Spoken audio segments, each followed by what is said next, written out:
ಅಗಸ್ತ್ಯ ಸೋಹನ್ ಆದ್ಯಾಳ ಕೈ ಹಿಡಿದು ಮೂವರೊಟ್ಟಿಗೆ ಬಲಗಾಲಿಟ್ಟು ಪ್ರವೇಶಿಸಿದರು. ಹಾಲ್ನಲ್ಲಿ ಕೂತ ಮೇಲೆ ಆದ್ಯ ಮನೆಯ ಸದಸ್ಯರ ಒಬ್ಬೊಬ್ಬರ ಹೆಸರನ್ನು ಅವಳ ಸ್ವರಗಳ ಅನುಸಾರ ಗ್ರಹಿಸಿ ಎಲ್ಲರನ್ನು ಗುರುತಿಸಿದಳು. ಅವರೆಲ್ಲ ಆವಾಗವಾಗ ಹಾಸ್ಪಿಟ್ಲ್ನಲ್ಲಿ ಭೇಟಿಯಾಗುತ್ತಿದ್ದರಿಂದ ಅವರೆಲ್ಲರ ಧ್ವನಿಗಳ ಮೂಲಕ ಕಂಡು ಹಿಡಿದಿದ್ದಳು. ಕಣ್ಣಿಗೆ ಒಂದು ಪಟ್ಟಿ ಕಟ್ಟಿ ಎಲ್ಲರೊಡನೆ ನಗುನಗುತ್ತನೆ ಮಾತನಾಡುತ್ತಾ ತನ್ನ ಮನದ ದುಗುಡವನ್ನೆಲ್ಲ ಮುಚ್ಚಿಟ್ಟುಕೊಳ್ಳುವ ಪ್ರಯತ್ನದಲ್ಲಿರುವ ಆದ್ಯಾಳು ಎಲ್ಲರ ಕಣ್ಣಿಗೆ ಶಾಪಗ್ರಸ್ತ ಗಂಧರ್ವ ಕಣ್ಣಿಯ ಥರ ಕಾಣುತ್ತಿದ್ದಳು. ಅವಳೆಲ್ಲರ ಧ್ವನಿ ಗ್ರಹಿಸಿ ಮಾತನಾಡುತ್ತಿದ್ದವಳ ಅಗಾಧ ನೆನಪಿನ ಮೇಲೆ ಅಚ್ಚರಿ ಜೊತೆಗೆ ಸಂತೋಷವಾಯಿತು. ಅವಳ ನೋಡಿಕೊಳ್ಳಲು ಬಂದ ಸಿಸ್ಟರ್ ಅನಿತಾ, ನಾನು ಅವಳ ರೂಮ್ ತೋರಿಸಿದ್ರೆ ಮೆಡಿಸಿನ್ ಬಟ್ಟೆಗಳನ್ನು ಜೋಡಿಸ್ತೀನಿ, ಮತ್ತು ಅವಳಿಗೆ ಊಟದ ಟೈಮ್ ರೆಸ್ಟ್ ಬೇಕು ಸ್ವಲ್ಪ ಅಂದರು. ಓ ಹೌದಾ ಅಂತ ಅನಿತಾರನ್ನು ಆಹಾರದ ಬಗ್ಗೆ ಕೇಳಿಕೊಂಡು ಅವಳಿಗೆ ಸೂಪ್ ಮತ್ತು ಫ್ರೂಟ್ಸ್ ರೆಡಿ ಮಾಡಿದರು. ಪ್ರಕೃತಿ ಅವರನ್ನು ಕರ್ಕೊಂಡು ರೂಮ್ ತೋರಿಸು. ಹಾಂ ಅಮ್ಮ ಬನ್ನಿ ಆದ್ಯಕ್ಕ ಮೆತ್ತಗೆ ನನ್ನ ಕೈ ಹಿಡಿದುಕೊಳ್ಳಿ ಬನ್ನಿ ಸಿಸ್ಟರ್ ಅಂತ ಸೆಕೆಂಡ್ ಫ್ಲೋರ್ನಲ್ಲಿ ಅಗಸ್ತ್ಯನ ರೂಮ್ ಪಕ್ಕದಲ್ಲಿ ರೆಡಿ ಮಾಡಿಸಿರುವ ರೂಮ್ಗೆ ಕರೆದೊಯ್ದಳು. ಅವನೇ ತಾತ ಜೊತೆ ಮಾತಾಡಿ ಆ ರೂಮನ್ನು ರೆಡಿ ಮಾಡಿಸಲು ಮೊದಲೇ ಹೇಳಿದ್ದ. ಇವರು ಯಾರಿಗೂ ಗೊತ್ತಿಲ್ಲ ಅಷ್ಟೇ. ಜೊತೆಗೆ ಸೃಷ್ಟಿ ಮತ್ತು ಮಕ್ಕಳು ಒಟ್ಟಿಗೆ ಹೋದರು. ಬೇಡವೆಂದರೂ ಕೇಳದೆ ಇಡೀ ಬಂಗ್ಲೆಯೇ ಗಲಗಲ ಅನ್ನುತ್ತಿತ್ತು. ನೋಡಿದ್ದೆ ಶಾಂತಲ, ಆ ಮಗು ಮನೆಗೆ ಬರ್ತಿದ್ದಂಗೆ ಎಲ್ಲರ ಉತ್ಸಾಹ ನೋಡು, ಶ್ರೀಕಂಠರು ನುಡಿದರು. ಹೂರಿ, ಆದ್ಯಾಳ ನೋಡಿದರೆ ಕಲ್ಲು ಕೂಡ ಕರಗುತ್ತೆ, ಅಷ್ಟು ಮೆತ್ತಗಿನ ಮನಸ್ಸಿನವಳು. ಇನ್ನು ಈ ಮನೆಯವರು ಅವಳ ಮುಗ್ಧತೆಗೆ ಸೋತಿರುವುದು ಸುಳ್ಳಲ್ಲ ಬಿಡಿ. ಆ ಮಗು ಇಷ್ಟು ಚಿಕ್ಕ ವಯಸ್ಸಿಗೆ ಏನೇನು ಅನುಭವಿಸಬೇಕಾಗಿ ಬಂತು. ಅವಳ ತಂದೆ ಇಲ್ಲ, ತಾಯಿಯ ಈ ಪರಿಸ್ಥಿತಿನೂ. ಅಣ್ಣ ಅಕ್ಕ ಅವರದು ಒಂದು ನಿಮಿಷ ಬಿಡುವಿಲ್ಲದ ಕೆಲಸ. ಅವಳು ಇಲ್ಲಿ ಬಂದಿದ್ದೇ ಒಳ್ಳೆಯದಾಯಿತು. ಎಲ್ಲರ ಜೊತೆ ನೋವು ಮರಿತಾಳೆ. ಮತ್ತೊಂದು ವಿಷಯ ಗಮನಿಸಿದೆಯಾ ಶಾಂತು, ಆಸ್ತಾ ಆದ್ಯನ ಇಷ್ಟಪಡ್ತಿರ್ಬೇಕು, ಇಲ್ಲಾಂದರೆ ಇಷ್ಟೊಂದು ರಿಸ್ಕ್ ತಕ್ಕೊಂಡು ಅವಳನ್ನು ನೋಡಿಕೊಳ್ಳುತ್ತಿರಲಿಲ್ಲ. ನನಗೂ ಹಾಗೆ ಅನ್ನಿಸ್ತಿದೆ ರೀ. ಇರಲಿ, ಅವಳು ಇಲ್ಲೇ ಇರ್ತಾಳಲ್ವಾ, ಗೊತ್ತಾಗುತ್ತೆ ಮುಂದೆ ಅಂತ ನಕ್ಕರು. ಅನಿತಾ ಸಿಸ್ಟರ್ ಆದ್ಯಾಗೆ ಸ್ನಾನ ಮಾಡಿಸಿ ರೆಡಿ ಮಾಡುತ್ತಿದ್ದರು. ಅಕ್ಕ ನಿಮಗೇನು ಬೇಜಾರಿಲ್ಲ ಅಲ್ವಾ ನನ್ನ ಈ ಥರ ನೋಡಿಕೊಳ್ಳೋದಕ್ಕೆ ಸಿಸ್ಟರ್ನ ಕೇಳಿದಳು ಆದ್ಯ. ಅನಿತಾ ಆದ್ಯಲ ತಲೆ ಬಾಚುತ್ತಾ, ಇಲ್ಲಮ್ಮ, ಇದು ನನ್ನ ಪ್ರೊಫೆಷನ್ ಇರ್ಬೋದು, ಆದರೆ ನೀನು ನನ್ನ ತಂಗಿ ಥರ ಇದೆಯಾ, ತಂಗಿ ಕೆಲಸ ಮಾಡಲು ಬೇಸರ ಇರುತ್ತಾ ಅಂದರು ಅಕ್ಕರೆಯಿಂದ. ಅದು ನಿಮ್ಮ ದೊಡ್ಡ ಮನಸ್ಸಕ್ಕ. ನನ್ನಿಂದ ಏನಾದರೂ ನಿಮಗೆ ಕಷ್ಟ ಎನಿಸಿದರೆ ಬೇಜಾರು ಮಾಡ್ಕೋಬೇಡಿ ಆಯಿತಾ. ನಿಂಗೆ ಗೊತ್ತು ಆದ್ಯ, ನಾನು ಎಷ್ಟೋ ಮನೆಗೆ ಹೀಗೆ ಹೋಮ್ ನರ್ಸ್ ಆಗಿ ಹೋಗಿದ್ದೆ. ಎಲ್ಲ ವಯಸ್ಸಾದವರೇ ಪಾಪ. ನಮ್ಮ ತಂದೆ ತಾಯಿಗಳನ್ನು ನೋಡ್ಕೊಳ್ಳೋಕ್ಕೆ ಕಷ್ಟ ಅವರಿಗೆ. ಅಲ್ಲಿ ಕೆಲವರು ನನ್ನ ಕೆಲಸದ ಮಿಷನ್ ಅಂದ್ಕೊಂಡು ಇದ್ರೇನು, ಯಾರು ನನ್ನ ಸಹಾಯಕ್ಕೆ ಬರ್ತಿರ್ಲಿಲ್ಲ. ಎಲ್ಲ ನಾನೊಬ್ಬಳೇ ಮಾಡ್ಕೋಬೇಕಿತ್ತು. 24 ಅವರ್ಸ್ ನಿದ್ದೆಗೆಟ್ಟು ಪೇಷಂಟ್ ನೋಡಬೇಕಿತ್ತು. ಅಟ್ಲೀಸ್ಟ್ 10 ನಿಮಿಷ ನೆಮ್ಮದಿಯಾಗಿ ಊಟ ಮಾಡೋಕ್ಕೂ ಪರದಾಡಬೇಕಾಗಿತ್ತು. ಅವರೆಲ್ಲ ಸಂಬಳ ಕೊಡ್ತೀವಿ ಮಾಡ್ತಾರೆ ಅನ್ನೋ ಧೋರಣೆ. ನನ್ನ ಕಷ್ಟ ನೋಡಲಾರದೆ ಪಾಪ ಪೇಷಂಟ್ಗಳೇ ಅಡ್ಜಸ್ಟ್ ಆಗುತ್ತಿದ್ದರು. ಆವಾಗ ಆ ಕಷ್ಟದಿಂದ ಪಾರಾಗಲು ದೇವರೇ ಈ ಪೇಷಂಟ್ ಬೇಗ ಹುಷಾರಾಗಲಿ ಅಂತ ದಿನಾ ಬೇಡ್ಕೊಳ್ತಾ ಇದ್ದೆ. ಆದರೆ ಇಲ್ಲಿ ನೋಡು, ನಿನ್ನ ಮನೆಯವರೆಷ್ಟು ಚೆನ್ನಾಗಿ ನೋಡ್ಕೊಳ್ತಾರೆ. ನಾ ಮನಪೂರ್ವಕವಾಗಿ ಆ ದೇವರಲ್ಲಿ ಬೇಡಿಕೊಳ್ಳುವೆ, ಬೇಗ ಹುಷಾರಾಗು ಅಂತ. ಅಕ್ಕ, ಇವರೆಲ್ಲ ನನ್ನ ಫ್ರೆಂಡ್ ಅಗಸ್ತ್ಯ ಮನೆಯವರು. ಹೌದಾ ಅಂತ ಆಶ್ಚರ್ಯದಿಂದ ಕೇಳಿದಳು. ಹ್ಞೂ ಅಕ್ಕ, ತನ್ನ ಮನೆಯವರ ಬಗ್ಗೆ ಸಣ್ಣದಾಗಿ ವಿವರಿಸಿದಳು. ಎಲ್ಲ ಸರಿಯಾಗುತ್ತೆ, ನೋಡ್ತಾ ಇರು. ಆಯಿತು ಅಕ್ಕ. ನೀವೇನು ಓದ್ತಾ ಇರ್ತೀರಲ್ಲ, ಏನದು? ಅದು ನಿಂಗೆ ಹಾಗೆ ಗೊತ್ತು? ಆಶ್ಚರ್ಯದಿಂದ. ನೀವು ಫೋನಲ್ಲಿ ಮಾತನಾಡೋದು ಕೇಳಿಕೊಂಡೆ. ಜಾಣೆ ನೀನು. ಅದು ನಾನು ನರ್ಸಿಂಗ್ ಕೆಲಸದಲ್ಲಿ ಉನ್ನತ ಹುದ್ದೆಗೋಸ್ಕರ ಓದೋದು. ಹೌದಾ? ಹಾಗಾದರೆ ಓದಿದ ನಂತರ ನಮ್ಮ ಅಮ್ಮಂದೇ ಸ್ವಂತ ಹಾಸ್ಪಿಟಲ್ ಇದೆ, ಅಲ್ಲಿ ಜಾಯ್ನ್ ಆಗಿ. ಆಯಿತು ತಾಯಿ, ಖಂಡಿತ. ಎಷ್ಟು ಮಾತಾಡ್ತೀಯಾ ಆದ್ಯ. ಈಗ ಊಟ ಬಂದಿದೆ, ನಾನು ಕೊಡ್ತೀನಿ, ಆಮೇಲೆ ಮಲಗಿ ರೆಸ್ಟ್ ಮಾಡಬೇಕಾಯ್ತಾ ಅಂತ ಮುದ್ದಿನಿಂದ ಗದರಿದಳು. ಆಯ್ತಕ್ಕ. ಆದ್ಯ ಊಟ ಮುಗಿಸಿ ಟ್ಯಾಬ್ಲೆಟ್ ತಗೊಂಡು ಮೇಲೆ ಮುಖಕ್ಕೆ ಆಯಿಂಟ್ಮೆಂಟ್ ಹಚ್ಚಿಸಿಕೊಂಡು ಮಲಗಿದಳು. ಸಿಸ್ಟರ್ ಅನಿತಾ ಅವರು ತಮ್ಮ ಊಟ ಮುಗಿಸಿ ಓದಲು ಕುಳಿತರು. ಆದ್ಯನ ಮನೆಗೆ ಬಿಟ್ಟು ಆಫೀಸ್ ಕಡೆ ನಡೆದವನಿಗೆ ಮನೆಗೆ ಯಾವಾಗ ವಾಪಸ್ ಹೋಗುವುದಂತ ಗಡಿಗಡಿಗೆ ಟೈಮ್ ನೋಡ್ತಾನೇ ಇದ್ದ. ಅಗಸ್ತ್ಯ ಗಮನಿಸಿದ. ರಾಜವರ್ಧನ್, ಮಗನೇ ನೀನು ಹೋಗು ಊಟಕ್ಕೆ, ನಾನು ಹರ್ಷ ಮೇಲೆ ಬರ್ತೀವಿ ಅಂದಿದ್ದೆ. ಸರಿಯಪ್ಪ ಅಂದು ರೆಕ್ಕೆ ಬಂದ ಅಕ್ಕಿಯಂತೆ ಮನೆಗೋಡಿದ. ಮನೆಗೆ ಬಂದು ಎಲ್ಲರಿಗೂ ಹಾಯ್ ಹೇಳಿ ತನ್ನ ರೂಮ್ಗೆ ಹೋದ. ಪಕ್ಕದ ರೂಮಿನಲ್ಲಿ ಆದ್ಯ ಇರೋದು ಅವನಿಗೆ ಗೊತ್ತಾಗಿ ಖುಷಿ ಆಗೋದ ಹುಡುಗ. ಫ್ರೆಶ್ ಆಗಿ ಮೆತ್ತಗೆ ಆದ್ಯ ರೂಮ್ ತಟ್ಟಿದ. ಅನಿತಾ ಸಿಸ್ಟರ್ ಬಂದು ಡೋರ್ ತೆಗೆದರು. ಅದು ಆದ್ಯ ಏನು ಮಾಡ್ತಿದ್ದಾಳೆ? ಮಲಗಿದ್ದಾಳೆ ಎಂದರು ಮೆತ್ತಗೆ. ಊಟ ಮೆಡಿಸಿನೆಲ್ಲ ಆಯ್ತಾ ಎಂದ. ಆಯಿತು. ನಾ ಒಳಗೆ ಬರ್ಬೋದಾ? ಶ್ಯೂರ್ ಬನ್ನಿ ಸರ್. ಒಳಗೆ ಹೋದಬ್ಬ ಮಗುವಿನಂತೆ ಮಲಗಿ ನಿದ್ರಿಸುತ್ತಿದ್ದ ಆದ್ಯನ ನೋಡಿ ಮನ ಹರಳಿತು. ಮೆತ್ತಗೆ ತಲೆ ನೆವರಿಸಿದ. ಅಗಸ್ತ್ಯ ಅಂತ ನಿದ್ದೆಯಲ್ಲೇ ಉಸಿರಿದಳು. ಇವನಿಗೆ ಅದೇನು ಹೊಸತಲ್ಲ. ಎಂದಿಗೂ ಅವನ ಸ್ಪರ್ಶ ಪರಿಚಿತವೇ ಅವಳಿಗೆ. ಬೆರಗಾದದ್ದು ಮಾತ್ರ ಅನಿತಾ ಸಿಸ್ಟರ್. ಓಕೆನಾ, ನಾ ಹೋಗ್ತೀನಿ. ಏನಾದರೂ ಇದ್ದರೆ ಇಂಟರ್ಕಾಮ್ ಇದೆ ಮಾಡಿ, ನಂಬರ್ ಇಲ್ಲೇ ಇದೆ ಎಂದ. ಸರಿ ಎಂದು ತಲೆಯಾಡಿಸಿದರು. ಅವ ಹೋದ ದಾರಿಯ ನೊಮ್ಮೆ ಅದೇಳನ್ನು ನೋಡಿ ಒಳ್ಳೆ ಜೋಡಿ ಅಂದುಕೊಂಡರು. ಅವಳ ಕಂಡೊಡನೆ ಅವನ ಮುಖದಲ್ಲಿ ಅರಳಿದ ನಗು, ಕಣ್ಣು ತುಂಬ ಹೊಲವು ಸಾಕಿತ್ತು ತಿಳಿಯಲು ಸಿಸ್ಟರ್ ಅನಿತಾಗೆ. ನಿದ್ದೆಯಿಂದ ಎದ್ದ ಆದ್ಯ ಅಕ್ಕ ಎಂದಳು. ಇಲ್ಲೇ ಇದ್ದೀನಿ, ಅದು ವಾಶ್ರೂಮ್ಗೆ ಹೋಗಬೇಕಾಗಿತ್ತು. ಸರಿ ಬಾ ಎಂದು ಕರೆದೊಯ್ದರು. ಅಗಸ್ತ್ಯ ಬಂದಿದ್ನ ಅಕ್ಕ? ಬೇಕಂತಲೇ ಇಲ್ಲ, ಯಾಕೆ ಅಂದರು ನಗುತ್ತಾ. ಇಲ್ಲ, ಬಂದ ಹಾಗೆ ಇತ್ತು, ಕನಸು ಅನಿಸುತ್ತೆ ಸ್ವಗತವೆಂಬಂತೆ ನುಡಿದಳು. ಇಲ್ಲಮ್ಮ, ಬಂದಿದ್ರು ಆವಾಗಲೇ. ನೀ ಮಲಗಿದ್ದೆ ಅಲ್ವಾ? ಎಬ್ಬಿಸ್ಬೇಕಿತ್ತು ಅಕ್ಕ. ಮನೆಗೆ ಬಂದಮೇಲೆ ಅವನ ಜೊತೆ ಮಾತಾಡೋಕ್ಕೆ ಆಗಿಲ್ಲ ಬೇಸರದಿಂದ. ಹೌದಾ, ಇರಲಿ ಬಿಡು, ನೆಕ್ಸ್ಟ್ ಟೈಮ್ ಎಬ್ಬಿಸ್ತೀನಿ, ಬಾ ಕೆಳಗೆ ಹೋಗೋಣ. ಆಮೇಲೆ ನಿಧಾನಕ್ಕೆ ಕೆಳಗಡೆ ಹೋದರು. ಎಲ್ಲರೂ ಮನೆಯಲ್ಲಿದ್ದುದರಿಂದ ಸಂಜೆಯ ಕಾಫಿ ಕುಡಿಯುತ್ತಾ ಜೋರಾಗಿ ನಗುತ್ತಾ ಮಾತನಾಡುತ್ತಿದ್ದರು. ಓ ಸಿಸ್ಟರ್, ನೀವೇ ಬಂದ್ರಾ? ನಾನೇ ಕಾಫಿ ಮೇಲೆ ಕಳಿಸೋಣ ಅಂತಿದ್ದೆ ಅಂದರು ರೋಹಿಣಿ. ಇಟ್ಸ್ ಓಕೆ ಮೇಡಮ್, ನಾನೇ ಅವಳಿಗೂ ವಾತಾವರಣ ಚೇಂಜ್ ಆಗಲಿ, ಇಲ್ಲೇ ಮಾತಾಡಲಿ ಅಂತ ಬಂದ್ವಿ. ಮತ್ತೆ ನನ್ನ ಅನಿತಾ ಅನ್ನಿ ಸಾಕು, ಸಂಕೋಚದಿಂದಲೇ ಅಂದಳು ಅನಿತಾ. ಆಯ್ತಮ್ಮ ತಗೋ, ಇಬ್ಬರಿಗೂ ಕಾಫಿ ಅಂತ ಕೊಟ್ಟರು. ಆದ್ಯಾನ ಇಲ್ಲಿ ಕೂರಿಸಿ ಅಂದರು ಅಮ್ಮಮ್ಮ. ಇಲ್ಲ, ನನ್ನ ಪಕ್ಕ ಅಂತ ಮಕ್ಕಳದು ಗಲಾಟೆ. ಕಡೆಗೆ ಸುಹಾಸಿನಿ ಗದರಿದ ನಂತರವೇ ಸುಮ್ಮನಾದದು. ಎಲ್ಲರ ಪ್ರೀತಿ ತುಂಬಿದ ಮಾತುಗಳು ಕೇಳಿಸಿಕೊಳ್ಳುತ್ತಲೇ ಕಾಫಿ ಕುಡಿಯುತ್ತಾ ನಗುತ್ತಲೇ ಮಾತನಾಡುತ್ತಿದ್ದಳು. ಆದರೆ ತನಗೆ ಬೇಕಾದವನ ವಾಯ್ಸೇ ಕೇಳ್ತಾ ಇಲ್ಲ. ಅದನ್ನು ಕೇಳಲು ಕಿವಿಗಳು ಆತುರೆಯುತ್ತಿದ್ದದು. ಮೇ ಬಿ ಡ್ಯೂಟಿಗೆ ಹೋಗಿರಬೇಕು ಅಂದುಕೊಂಡಳು. ಅಲ್ಲೇ ಎದುರಲ್ಲೇ ಕುಳಿತವ ತನ್ನ ಹೃದಯದ ಕದ್ದಾಕಿಯನ್ನು ನೋಡ್ತಾನೇ ಇದ್ದ. ಅವಳ ಮುಖದ ಭಾವಗಳು ಬದಲಾಗುತ್ತಿದ್ದಂತೆ ತಿಳಿಯಿತು. ನಾನಿಲ್ಲ ಅಂದ್ಕೊಂಡ್ಲೇನು, ಎಲ್ಲರ ಮುಂದೆ ಹೇಗೆ ಮಾತಾಡಿಸುವುದು ಅಂತ ಸುಮ್ಮನಾದ.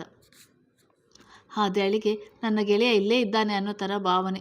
ಸುಮ್ಮನೆ ಎದ್ದು ನಿಂತು ಅಕ್ಕ ಅನ್ನುತ್ತಾ ಕೆಳಗೆ ಕುಸಿದಂತೆ ಕುಳಿತಳು. ಎಲ್ಲರಿಗಿಂತ ಮುಂಚೆ ಅಗಸ್ತ್ಯ ಆದ್ಯ ಬಳಿ ಧಾವಿಸಿ ಏನಾಯಿತು ಅಂತ ಕಣ್ತುಂಬಿಕೊಂಡ. ಎಲ್ಲರೂ ಏನಾಯಿತು ಎಂದು ಧಾವಿಸಿದರು. ಏನಿಲ್ಲ, ಸಡನ್ನಾಗಿ ಎದ್ನಲ್ವಾ, ಅದಕ್ಕೆ ಚಕ್ಕರ್ ಬಂದಾಗೆ ಆಯಿತು. ಬಾ ಎದ್ದೇಳು, ಮೇಲೆ ಕೂತ್ಕೋ. ಸರಿ ಎಂದು ಅವನ ಪಕ್ಕವೇ ಕುಳಿತವಳಿಗೆ ಒಳನಗು. ಅಷ್ಟರಲ್ಲಿ ಸೋಹನ್ ಜಾಯಿನ್ ಆದ. Hello everybody, young and old mens womens ಅಂದ ವಿಶಿಲ್ ಹೊಡೆಯುತ್ತಾ. ಹಲೋ ಹಾಯ್ ಎಲ್ಲ ವಿನಿಮಯ ಆಯಿತು. ಏನಮ್ಮ ದೇವರು ಕೊಟ್ಟ ತಂಗಿ, ಹೇಗಿದ್ಯಾ? ತಲೆ ನೆವರಿಸಿದ. ನಾನು ಚೆನ್ನಾಗಿದ್ದೀನಿ ಅಣ್ಣ. ನೀನೇನು ಇಲ್ಲಿ ಸಡನ್ನಾಗಿ?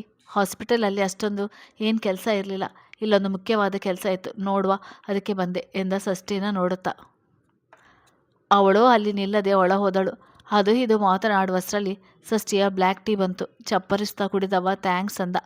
ನಿಮಗೊಂದು ವಿಷಯ ಗೊತ್ತಾ? ಇನ್ನು 45 ಡೇಸ್ ಅಷ್ಟೇ ನನ್ನ ಮುದ್ದು ತಂಗಿಗೆ ಕಣ್ಣು ಬರುತ್ತೆ. ಖುಷಿಯಿಂದ ಜೋರಾಗಿ ಕಿರಿಚುತ್ತಾ ಅಂದ.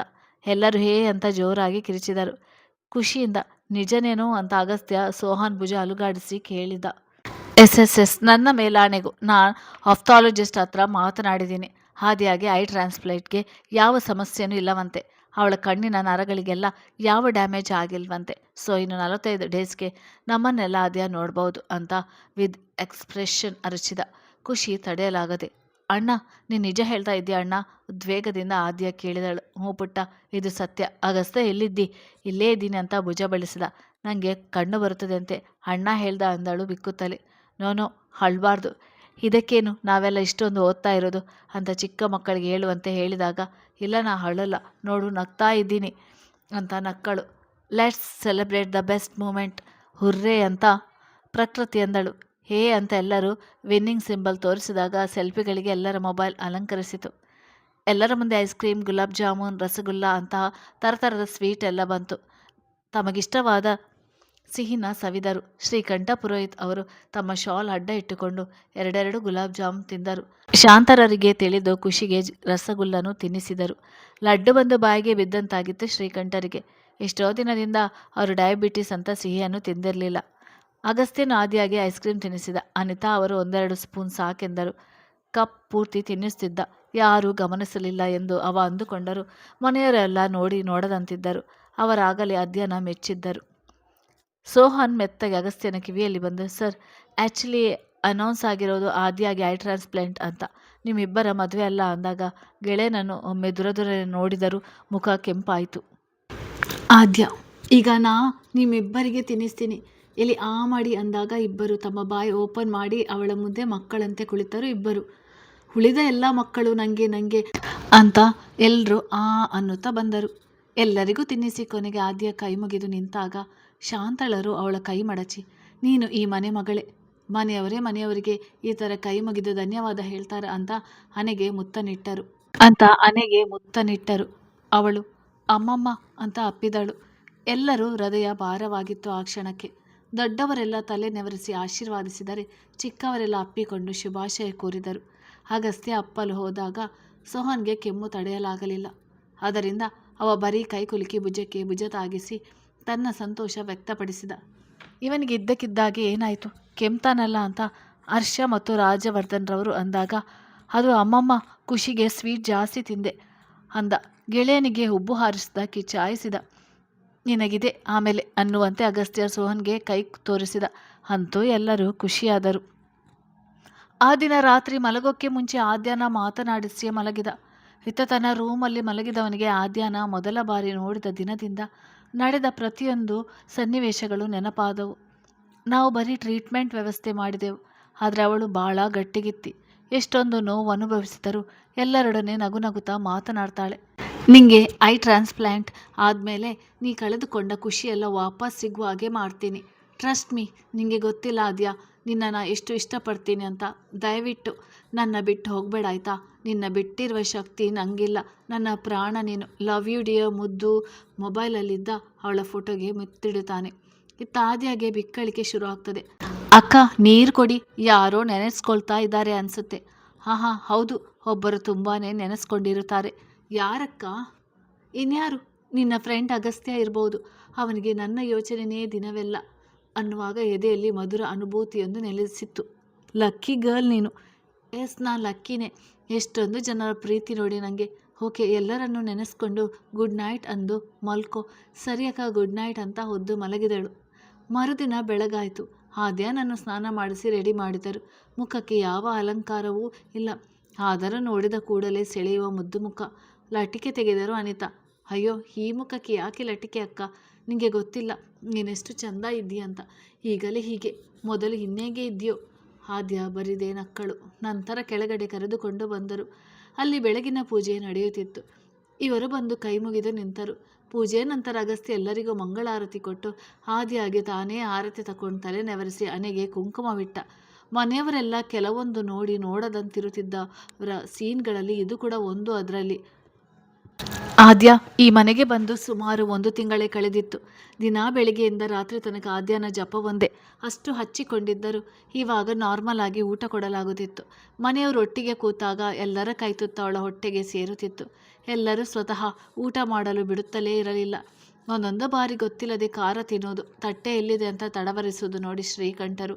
ಆ ಮಗುಗೆ ಕಣ್ಣು ಆಪರೇಷನ್ ಆಗುವ ತನಕ ಸ್ವತಃ ಊಟ ಮಾಡೋ ಹಂಗಿಲ್ಲ ಎಂದರು. ಅಂದಿನಿಂದ ಎಲ್ಲರಿಗೂ ಇದೇ ಕೆಲಸ. ಅವರ ಆರೈಕೆಯಿಂದ ಕಡ್ಡಿತರಾಗಿದ್ದವಳು ಸ್ವಲ್ಪ ಮೈಕೈ ತುಂಬಿಕೊಂಡು ಇನ್ನೂ ಮುದ್ದಾಗಿ ಕಾಣುತ್ತಿದ್ದಳು. ಅಗಸ್ತ್ಯ ಟೈಮ್ ಸಿಕ್ಕಿದಾಗಲೆಲ್ಲ ಅವಳ ಜೊತೆನೇ ಇರುತ್ತಿದ್ದ. ಜೊತೆಗೆ ಮನೆ ಮುಂದೆನೇ ಇರುವ ಹೂದೋಟದಲ್ಲಿ ವಾಕಿಂಗ್ ಕರೆದುಕೊಂಡು ಹೋಗುತ್ತಿದ್ದ.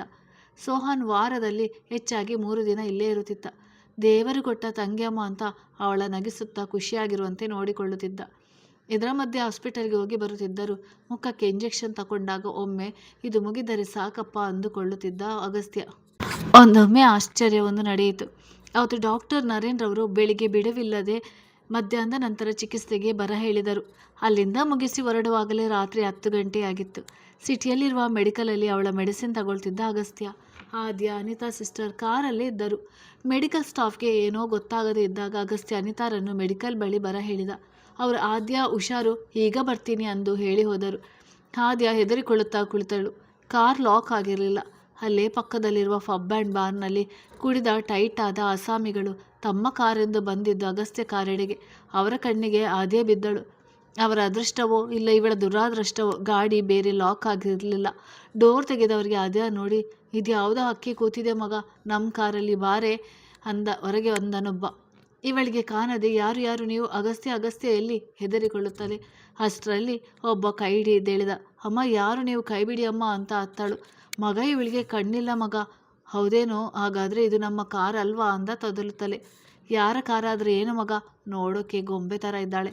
ಅವಳ ಕಣ್ಣಷ್ಟೇ ಕುರುಡು ಮಗ, ಮೈಯೆಲ್ಲ. ಹಂಗಂತ್ಯಾ? ಒಂದು ಕೈ ನೋಡೋಣ ಅಂತ್ಯಾ? ಇಬ್ಬರು ನಿಲ್ಲಲಾಗದೆ ತೂರಾಡುತ್ತಲೇ ಇದ್ದರು. ಒಬ್ಬ ಅವಳನ್ನು ಬಲವಂತವಾಗಿ ಅಪ್ಪಲು ನೋಡಿದ. ಅವಳು ಕಿರಿಚಾಟತೊಡಗಿದಳು. ರಾತ್ರಿಯ ಗಾಡಿಗಳ ಸೌಂಡ್ಗೆ, ಪಬ್ ಮ್ಯೂಸಿಕ್ಗೆ ಅವಳ ವಾಯ್ಸ್ ಕೇಳಿಸಲಿಲ್ಲ ಯಾರಿಗೂ. ಅವಳು ಕೈ ಹಿಡಿದವನ ಕೈಗೆ ಬಲವಾಗಿ ಕಚ್ಚಲು ಅವ ಕೈ ಬಿಟ್ಟ. ಇವಳು ಅಲ್ಲಿಂದ ಓಡಲು ನೋಡಿದಾಗ ಎಲ್ಲಿಗೆ ಹೋಗುವುದು ಗೊತ್ತಾಗಲಿಲ್ಲ. ಕಣ್ಣಿಲ್ಲದವಳಿಗೆ ಎಲ್ಲ ಕತ್ತಲೆ. ಕೈಯಲ್ಲೇ ತಡವರಿಸುತ್ತಾ ಓಡಲಾರಂಭಿಸಿದಳು. ಅವಳು ಎಷ್ಟು ಹೆಜ್ಜೆ ಇಡಲು ಸಾಧ್ಯ? ಕತ್ತಲಲ್ಲಿ ತಡವರಿಸಿ ಬಿದ್ದಳು. ಅದರಲ್ಲಿ ಒಬ್ಬ ಅವಳ ಕೂದಲಿಗೆ ಕೈ ಹಾಕಿ, ಏನೇ ಓಡ್ತೀಯಾ, ಎಲ್ಲಿ ಹೋಗ್ತೀಯಾ, ಬಾ ಅಂತ ರೋಡಲ್ಲೇ ಎಳೆಯತೊಡಗಿದ. ಕೈಯೆಲ್ಲ ಸಿಪ್ಪೆ ಹೋಗಿ ರಕ್ತ ಬರಲಾರಂಭಿಸಿತು. ಅವಳು ಕಿರುಚುತ್ತಲೇ ಇದ್ದಳು. ಅಗಸ್ತ್ಯ ಮೆಡಿಕಲ್ ಅವನಿಗೆ ಒಂದಿಷ್ಟು ಬೈದು ಬೇಗ ಮೆಡಿಸಿನ್ ಕೊಡಲು ಹೇಳಿದ.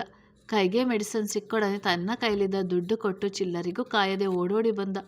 ಕಾರ್ ಬಳಿ ಬಂದ ಅವನಿಗೆ ಆದ್ಯ ಕಾಣದೆ ಇದ್ದಾಗ ಭಯ ಆಯಿತು. ಆದ್ಯನ ಕರೆಯಲು ಪಕ್ಕದ ಪಬ್ ಮ್ಯೂಸಿಕ್ನಿಂದಾಗಿ ಏನೂ ಕೇಳಿಸ್ತಿರಲಿಲ್ಲ. ಮುಂದೆ ಹೋದಾಗ ಒಬ್ಬ ಆದ್ಯನ ಕೈ ಹಿಡಿದು ರೋಡಲ್ಲೇ ಎಳೆದುಕೊಂಡು ಹೋಗುವುದು ಕಂಡು ಉಸಿರೇ ನಿಂತೋಯ್ತು. ಇವರಿಬ್ಬರು ಒಂದು ಕ್ಷಣವೂ ನಿಲ್ಲದೆ ಅವಳ ಬಳಿ ಓಡಿದರು. ಆದ್ಯನ ಹಿಡಿದಿದ್ದವನಿಗೆ ಜಾಡಿಸಿ ಒದ್ದ. ಅನಿತಾ ಆದ್ಯನ ತಬ್ಬೆ ಹಿಡಿದು ಅತ್ತೇ ಬಿಟ್ಟಳು. ಅವಳು ಭಯದಿಂದ ನೋವಿನಿಂದ ಚೀರುತ್ತಿದ್ದಳು. ಅಷ್ಟರಲ್ಲಿ ತೋರಾಡುತ್ತಲೇ ಬಂದ ಕುಡುಕನಿಗೆ ರಪರಪನೆ ಕೆನ್ನೆ ಸೀಳಿ ಹೋಗುವಂತೆ ಹೊಡೆದು ಸರಿಯಾಗಿ ಒದ್ದ. ಅವ ಮೊದಲೊಬ್ಬ ಬಿದ್ದವನ ಮೇಲೆಯೇ ಬಿದ್ದ. ಅವರಿಬ್ಬರ ಮೇಲೆ ಕುಳಿತ ಅಗಸ್ತ್ಯ ಮನಸ್ಸೋ ಇಚ್ಛೆ ಥಳಿಸಿಬಿಟ್ಟ. ಈಗ ಅವರ ಅರಚಾಟಕ್ಕೆ ಪಬ್ ಬಾರ್ನಲ್ಲಿದ್ದ ಸೆಕ್ಯೂರಿಟಿ ಅವರು ಬಂದರು. ಆದರೂ ಥಳಿಸಿದರು. ಅಷ್ಟರಲ್ಲಿ ಪೊಲೀಸ್ಗೆ ಫೋನ್ ಮಾಡಿದ ಅಗಸ್ತ್ಯ ಆದ್ಯಳ ಬಳಿ ಬಂದ. ಅನಿತಾ ಶಾಲ್ ಹೊದಿಸಿ ಅಪ್ಪಿಕೊಂಡು ಕುಳಿತಿದ್ದಳು. ಕರುಳು ಬಿರಿದು ಹೋಗುತ್ತಿದ್ದಂತೆ ಅಳುತ್ತಿದ್ದ ಆದ್ಯನ ಎದೆಗೆ ಒತ್ತಿ ಹಿಡಿದು, I am sorry Aadya, I am sorry, ನಿನ್ನೊಬ್ಬಳನ್ನೇ ಬಿಡಬಾರ್ದಿತ್ತು, ಸಾರಿ ಎಂದು ಅತ್ತ. ಆದ್ಯಾಗೆ ಹತ್ತು ಸುಸ್ತಾಗಿ ತಲೆ ಸುತ್ತಿದಂತೆ ಆಯಿತು. ಅವಳನ್ನು ಎತ್ತಿ ಕಾರಿನಲ್ಲಿ ಕೂರಿಸಿ ಮುಖಕ್ಕೆ ನೀರು ಸಿಂಪಡಿಸಿ ಕುಡಿಯಲು ನೀರು ಕೊಟ್ಟ. ಸ್ವಲ್ಪ ಸುಧಾರಿಸಿಕೊಂಡು ನಂತರ ಮನೆಗೆ ಹೋದರು. ಲೇಟ್ ಆಗಿದ್ದರಿಂದ ಎಲ್ಲರೂ ಮಲಗಲು ತಮ್ಮ ರೂಮ್ಗಳಿಗೆ ಹೋಗಿದ್ದರು. ಆದ್ಯನ ಎತ್ತಿಕೊಂಡೇ ಅವರ ರೂಮ್ಗೆ ಬಿಟ್ಟವ ಅವಳ ಬಟ್ಟೆ ಬದಲಾಯಿಸಲು ಸಿಸ್ಟರ್ಗೆ ಹೇಳಿ ತನ್ನ ರೂಮ್ಗೆ ಹೋದವ ಆದ್ಯನ ಪರಿಸ್ಥಿತಿಗೆ ತಾನೇ ಕಾರಣ ಎಂದು ತನ್ನ ಮೇಲಿನ ಕೋಪದಿಂದ ಡ್ರೆಸ್ಸಿಂಗ್ ಟೇಬಲ್ಗಳಲ್ಲಿದ್ದ ವಸ್ತುಗಳನ್ನು ಚದುರಿಸಿದ. ಮಿರರ್ಗೆ ತನ್ನ ಕೈಯನ್ನು ಬಲವಾಗಿ ಹೊಡೆದ. ಕಣ್ಣಲ್ಲಿ ನೀರು ಬಳಬಳನೆ ಇಳಿಯುತ್ತಿತ್ತು. ಕೈಯಲ್ಲಿ ರಕ್ತ ಒಸರುತ್ತಿತ್ತು. ಆದರೆ ಗಮನವೇ ಇಲ್ಲ. ಎಷ್ಟೋ ಹೊತ್ತಿನ ನಂತರ ಬಾತ್ರೂಮ್ಗೆ ಹೋಗಿ ಸ್ನಾನ ಮಾಡಿದ ನಂತರ ಆದ್ಯ ರೂಮ್ಗೆ ಹೋಗಲು ಅನಿತಾರವರು ಆಗಲೇ ಅವಳ ಬಟ್ಟೆ ಬದಲಾಯಿಸಿ ತರಚಿದ ಗಾಯಗಳಿಗೆಲ್ಲ ಕ್ಲೀನ್ ಮಾಡಿ ಬ್ಯಾಂಡೇಜ್ ಮಾಡಿದ್ದರು. ಅಳುತ್ತಲೇ ಆದ್ಯ ಇನ್ನೂ ಬಿಕ್ಕಳಿಸ್ತಿದ್ದಳು. ಮೊದಲೇ ಟ್ರೀಟ್ಮೆಂಟ್ಗೆ ಸುಸ್ತಾಗಿದ್ದವಳು ಈ ಕುಡುಕರ ದಾಳಿಯಿಂದ ಹೆದರಿ ಮುದ್ದೆಯಾಗಿದ್ದಳು. ಅಗಸ್ತ್ಯನ ಕೈಯಲ್ಲಿ ಒಸರುತ್ತಿದ್ದ ಬ್ಲಡ್ ನೋಡಿ ಅನಿತಾ ಮೌನವಾಗಿ ಅವನ ಕೈಗೂ ಡ್ರೆಸ್ಸಿಂಗ್ ಮಾಡಿದರು. ಆದ್ಯಾಗೆ ಜ್ವರ ಬರ್ಬೋದು, ಅದಕ್ಕೆ ಮೈಕೈ ನೋವಿಗೆ ಜ್ವರ ಬರದೇ ಇರುವ ಹಾಗೆ ಮೆಡಿಸಿನ್ ಕೊಡ್ತೀನಿ ಎಂದ. ತಲೆ ಆಡಿಸಿ ಸರಿ ಎಂದ. ಅವನ ಮನಸ್ಸು ಪಶ್ಚಾತ್ತಾಪದಿಂದ ನೊಂದು ಹೋಗಿದ್ದ. ಮೆಡಿಸಿನ್ ಕೊಟ್ಟ ನಂತರನೂ ಆದ್ಯ ಬಿಕ್ಕಳಿಸುತ್ತಲೇ ಇದ್ದಳು. ಇವನಿಗೆ ತಡೆಯಲಾಗದೆ ಅವಳ ಬಳಿ ಹೋಗಿ ಭುಜ ಬಳಸಿ ಆದ್ಯ ಅಂದ ನೋವಿನಿಂದಲೇ. ಅವಳು ಏನು ಹೇಳೋಕ್ಕೆ ನೋಡಿದಳು. ಸ್ವರವೇ ಬರುತ್ತಿರಲಿಲ್ಲ. ಮಲಗು, ಈಗ ನಾನಿಲ್ಲೇ ಇರ್ತೀನಿ, ಎಲ್ಲೂ ಹೋಗಲ್ಲ ಅಂದ. ಅವನ ಟೀ ಶರ್ಟನ್ನು ಬಿಗಿಯಾಗಿ ಹಿಡಿದು ಅವನ ಎದೆಗೊರಗಿ ನಿದ್ದೆ ಹೋದಳು. ಅವಳ ಬಳಸಿದವನಿಗೆ ಅಲ್ಲಿಯೇ ನಿದ್ದೆ ಬಂತು. ಅನಿತಾ ಸಿಸ್ಟರ್ ತಮ್ಮ ಬೆಡ್ಡಲ್ಲಿ ಮಲಗಿದರು. ನಿದ್ದೆ ಇಲ್ಲ. ಗಡಿಗಡಿಗೆ ಎದ್ದು ಆದ್ಯನ ಪರಿಶೀಲಿಸುತ್ತಿದ್ದಳು. ಮತ್ತೆರಡು ತಾಸು ಹಂಗೆ ಕಲೆಯಲು ಅಗಸ್ತ್ಯನ ಎಬ್ಬಿಸಿ ಆದ್ಯನ ಸರಿ ಮಲಗಿಸಿದರು. ಜ್ವರ ನೋಡಿದಾಗ ಇರಲಿಲ್ಲ. ಸ್ವಲ್ಪ ನೆಮ್ಮದಿಯಾಯಿತು ಅನಿತಾಗೆ. ಅಗಸ್ತ್ಯ ತಾನು ಇಂದು ಇಲ್ಲೇ ಇರುವೆ ಎಂದ. ಸರಿ ಎಂದು ಅನಿತಾರವರು ಮಲಗಿದರು. ಆದ್ಯನ ತಲೆ ನೆವರಿಸುತ್ತಾ ಕುಳಿತವನಿಗೆ ನಿದ್ರೆ ಆವರಿಸಿತು. ರಾತ್ರಿಯೆಲ್ಲ ಕುಳಿತು ಅರ್ಧಂಬರ್ಧ ನಿದ್ದೆ ಮಾಡಿದ ಅಗಸ್ತ್ಯ ಅನಿತಾ ಸಿಸ್ಟರ್ ಸಹ ಗಂಟೆಗೊಂದು ಬಾರಿ ಎದ್ದು ನೋಡಿದಳು. ಇಬ್ಬರಿಗೂ ತಪ್ಪಿಸ್ತ ಭಾವನೆ. ಆದ್ಯಾಳ ಈ ಪರಿಸ್ಥಿತಿಗೆ ನಾವೇ ಕಾರಣ ಅಂತ. 6 ಗಂಟೆಗೆ ಎಚ್ಚರವಾದ ಅಗಸ್ತ್ಯನಿಗೆ ಕತ್ತು ನೋಯುತ್ತಿತ್ತು. ರಾತ್ರಿ ಇಡೀ ಹಾಗೆ ಕೂತಿದ್ದು ಕೆಲವೊಂದು ಬಾರಿ ಹೆದರಿ ಅಳುತ್ತಿದ್ದವಳನ್ನು ಸಮಾಧಾನಿಸಿ ಮಲಗಿಸಿದ್ದ. ನಿದ್ದೆ ಸರಿಯಾಗಿ ಇಲ್ಲದಕ್ಕೆ ಕಣ್ಣೆಲ್ಲ ಉರಿಯುತ್ತಿತ್ತು. ಅವ ಎದ್ದು ಆದ್ಯನ ಆನೆ ಮುಟ್ಟಿ ನೋಡಿದ. ಜ್ವರ ಇಲ್ಲದಿರುವುದು ಖಾತ್ರಿಪಡಿಸಿ ಮುತ್ತನ್ನಿಟ್ಟು ತನ್ನ ರೂಮಿಗೆ ಹೋದ. ಅಲ್ಲಿಂದ ಜಿಮ್ಗೆ ಹೋದವ. ಎಕ್ಸಸೈಸ್ ಮಾಡಿದರೂ ಮನದ ಬೇಗುದಿ ಕಡಿಮೆ ಆಗಲಿಲ್ಲ. ರಾತ್ರಿಯ ಘಟನೆಗಳಿಂದ ಹೆದರಿದ್ದ ಆದ್ಯ ಬೆಳಿಗ್ಗೆ ಎದ್ದೇಳುವಷ್ಟರಲ್ಲಿ 8 ಗಂಟೆಯಾಗಿತ್ತು. ಅನಿತಾ ಪಕ್ಕದಲ್ಲಿಯೇ ಕುಳಿತಿದ್ದಳು. ಅಮ್ಮ ಅನ್ನೋದು ಕೇಳಿ ಆದ್ಯ ಎದ್ಯಾ, ಹೇಗಿದೆ ಇವಾಗ? ಪರವಾಗಿಲ್ಲ ಅಕ್ಕ, ವಾಯ್ಸ್ನಲ್ಲಿ ಶಕ್ತಿಯೇ ಇಲ್ಲ. ನೀರು ಎಂದಾಗ ಕುಳ್ಳಿರಿಸಿ ಕುಡಿಯಲು ಕೊಟ್ಟಳು. ಅಕ್ಕ ಅಗಸ್ತ್ಯ ಇಲ್ಲೇ ಇದ್ರು ರಾತ್ರಿ ಎಲ್ಲ. ಬೆಳಿಗ್ಗೆ ಅವರ ರೂಮ್ಗೆ ಹೋದ್ರು. ಹೌದಾ, ನಂಗೆ ಗೊತ್ತಾಗಿಲ್ಲ. ಸಾರಿ ಆದ್ಯ, ನಿನ್ನೆ ರಾತ್ರಿ ಆ ಕಾರಲ್ಲಿ ಒಬ್ಬಳೇ ಬಿಟ್ಟು ಹೋಗಬಾರ್ದಿತ್ತು. ನಂದೇ ಹಣೆ ಬರವೇ ಇಷ್ಟು. ನನಗೆ ಒಂದಿಷ್ಟು ಖುಷಿ ದುಃಖ ಜೀವನ ಪರ್ಯಂತ ಅಂತ ಬಿಕ್ಕಿದ್ದಳು. ಮತ್ತೆ ಅಳ್ಬೇಡ, ನಿನ್ನ ಫ್ರೆಂಡ್ ಆಲ್ರೆಡಿ ತನಗೆ ತಾನೇ ಶಿಕ್ಷೆ ಕೊಟ್ಕೊಂಡಿದ್ದಾರೆ. ಅವರ ಮುಂದೆ ಈ ಥರ ಹೇಳಿದರೆ ಇನ್ನೂ ನೊಂದ್ಕೊಳ್ತಾರೆ. ಹೌದಾ, ಏನು ಮಾಡ್ಕೊಂಡ ಕೇಳಿದ್ಲು ಗಾಬರಿಂದ. ಕೈಗೆ ಗಾಯ ಆಗಿತ್ತು ನಿನ್ನೆ ರಾತ್ರಿ. ಏನು ಆಗಿದ್ದು ಗೊತ್ತಿಲ್ಲ. ನೀನೇನು ಕೇಳಬೇಡ, ಸುಮ್ಮನಿರು. ಅವರು ಮತ್ತೆ ಏನಾದರೂ ಮಾಡಿಕೊಂಡ್ರೆ ಕಷ್ಟ ಕೋಪದಲ್ಲಿ. ಸರಿಯಕ್ಕ ಎಂದಳು ಬೇಸರದಿಂದ. ಅಗಸ್ತ್ಯ ರೆಡಿಯಾಗಿ ಆದಿ ಹತ್ರ ಹೋಗಿ ಮತ್ತೆ ಕ್ಷಮೆ ಕೇಳಿದ ದುಃಖದಿಂದಲೇ. ಅವನ ಧ್ವನಿ ಕೇಳಿದ್ದೇ ಅವನ ತೋಳಲ್ಲಿ ಬಂದಿಯಾಗಿ, ಅಗಸ್ತ್ಯ, ನನಗೆ ಆಕ್ಸಿಡೆಂಟ್ ಆಗಿ ಇಷ್ಟು ನೋವಾದರೂ, ಸರ್ಜರಿ ಆದರೂ ನನಗೆ ಬದುಕಬೇಕೆಂದು ಆಸೆ ಇತ್ತು. ಆದರೆ ನಿನ್ನೆ ಆದದ್ದು ನೋಡಿ ನನಗೆ ಯಾವ ಆಸೆಯೂ ಇಲ್ಲ. ಸಾಯಬೇಕು ಅನ್ನಿಸ್ತಿದೆ. ನನಗೆ ನನ್ನ ಕಾಪಾಡಿಕೊಳ್ಳೋಕ್ಕೆ ಆಗದೇ ಇದ್ದಾಗ ನಾ ಬದುಕಿ ಏನು ಪ್ರಯೋಜನ ಹೇಳು? ನೀನು ನಿನ್ನೆ ಹುಡುಕಿಕೊಂಡು ಬರದೇ ಇದ್ದಿದ್ರೆ ನಾನು ಏನು ಆಗಬೇಕಾಗಿತ್ತು? ಇಲ್ಲ, ಅವರೇನಾದರೂ ನನ್ನ ಕಿಡ್ನಾಪ್ ಮಾಡಿರುತ್ತಿದ್ದರೆ ಏನು ಮಾಡಬೇಕಿತ್ತು? ನನಗೆ ಕಣ್ಣು ಕಾಣದೆ ಕುರುಪಿಯಾಗಿದ್ದರೂ ಬದುಕಬಲ್ಲೆ. ಆದರೆ ನನ್ನ ಸರ್ವಸ್ವ ಕಳೆದುಕೊಂಡು ಒಂದು ಕ್ಷಣನೂ ಬದುಕಲ್ಲ ಕಣೋ ಅಂತ ಎದೆ ಬೆರೆಯುವಂತೆ ಅತ್ತಳು. ಅವನಿಗೆ ಅವಳ ವೇದನೆ ಅರ್ಥವಾಯಿತು. ಅವಳ ನೊಸಲಿಗೆ ಮುತ್ತಿಟ್ಟು ಬಂದ ಕಣ್ಣೀರನ್ನು ಒರೆಸಿಕೊಂಡು, ಪ್ಲೀಸ್ ಅಳಬೇಡ ಆದ್ಯ ಮುದ್ದು. ನನಗೆ ಮತ್ತೆ ಮತ್ತೆ ನನ್ನ ಮೇಲೇ ಅಸಹ್ಯ ಆಗ್ತಿದೆ. ಈ ಥರ ಆಗುತ್ತೆ ಅಂತ ಎಕ್ಸ್ಪೆಕ್ಟ್ ಕೂಡ ಮಾಡಿರಲಿಲ್ಲ. ನಾನು ಯಾವತ್ತೂ ಇಂಥ ಪರಿಸ್ಥಿತಿನ ಎದುರು ನೋಡಿರಲಿಲ್ಲ. ಅದರ ಅನುಭವವೂ ಆಗಿರಲಿಲ್ಲ. ಮೆಡಿಸಿನ್ ತುಂಬ ನೆಸೆಸಿಟಿ ಇತ್ತು. ನಿನ್ನೆ ಎಲ್ಲ ಕಡೆ ವಿಚಾರಿಸಿದರೂ ಸಿಕ್ಕಿರಲಿಲ್ಲ. ಅಲ್ಲೇ ಇದ್ದಿದ್ದೇ ಅದೃಷ್ಟ ಅಂದ್ಕೊಂಡು ತಗೊಳ್ಳೋಕ್ಕೆ ಹೋಗಿದ್ದೆ. ಜನ ಈ ರೀತಿಯೂ ವರ್ತಿಸ್ತಾರೆ ಅಂದ್ಕೊಂಡಿರಲಿಲ್ಲ ಕಣೋ. ಇನ್ನು ಮುಂದೆ ನಿನ್ನ ಒಂದು ಕೂದಲು ಕೊಂಕಾಗದ ಹಾಗೆ ನೋಡಿಕೊಳ್ಳೋದು ನನ್ನ ಜವಾಬ್ದಾರಿ. ಐ ಪ್ರಾಮಿಸ್ ಅಂತ ಗಟ್ಟಿಯಾಗಿ ದೃಢವಾದ ಧ್ವನಿಯಲ್ಲಿ ನುಡಿದ. ಅವ ಹೇಳಿದ್ದು ನಿಜವಾಗಿತ್ತು. ಯಾವತ್ತೂ ರೋಡಲ್ಲಿ ಓಡಾಡಿ ತನಗೆ ಬೇಕಾದದ್ದು ತಗೊಂಡಿದ್ದೇ ಇಲ್ಲ. ಅದರ ಅಭ್ಯಾಸವಿಲ್ಲ. ತನಗೆ ಬೇಕಾದದ್ದು ಆರ್ಡ್ರ್ ಮಾಡಿದರೆ ಸಾಕಿತ್ತು. ಮರುಕ್ಷಣದಲ್ಲಿ ಅವನ ಬಳಿ ಇರುತ್ತಿತ್ತು. ಸಾಮಾನ್ಯರ ಜೀವನ ಅಲ್ಲಿ ಇಲ್ಲಿ ನೋಡಿ ತಿಳಿದಿದ್ದಾನೆ ಹೊರತು ಅದರ ಬಗ್ಗೆ ತಿಳಿಯಲು ಹೋಗಿರಲಿಲ್ಲ. ಮೊದಲ ಬಾರಿ ಆದಳಿಗಾಗಿ ಮೆಡಿಸಿನ್ ತಗೊಳ್ಳಲು ಸಾಮಾನ್ಯರಂತೆ ರೋಡಿಗಿಳಿದಿದ್ದ. ಹಾಂ, ನಿನ್ನ ಮೇಲೆ ನಂಬಿಕೆ ಇರೋದಕ್ಕೆ ನಾ ಎಷ್ಟೇ ಕಷ್ಟ ಆದರೂ ಎದುರಿಸುವ ಹಾಗೆ ಇದ್ದೀನಿ.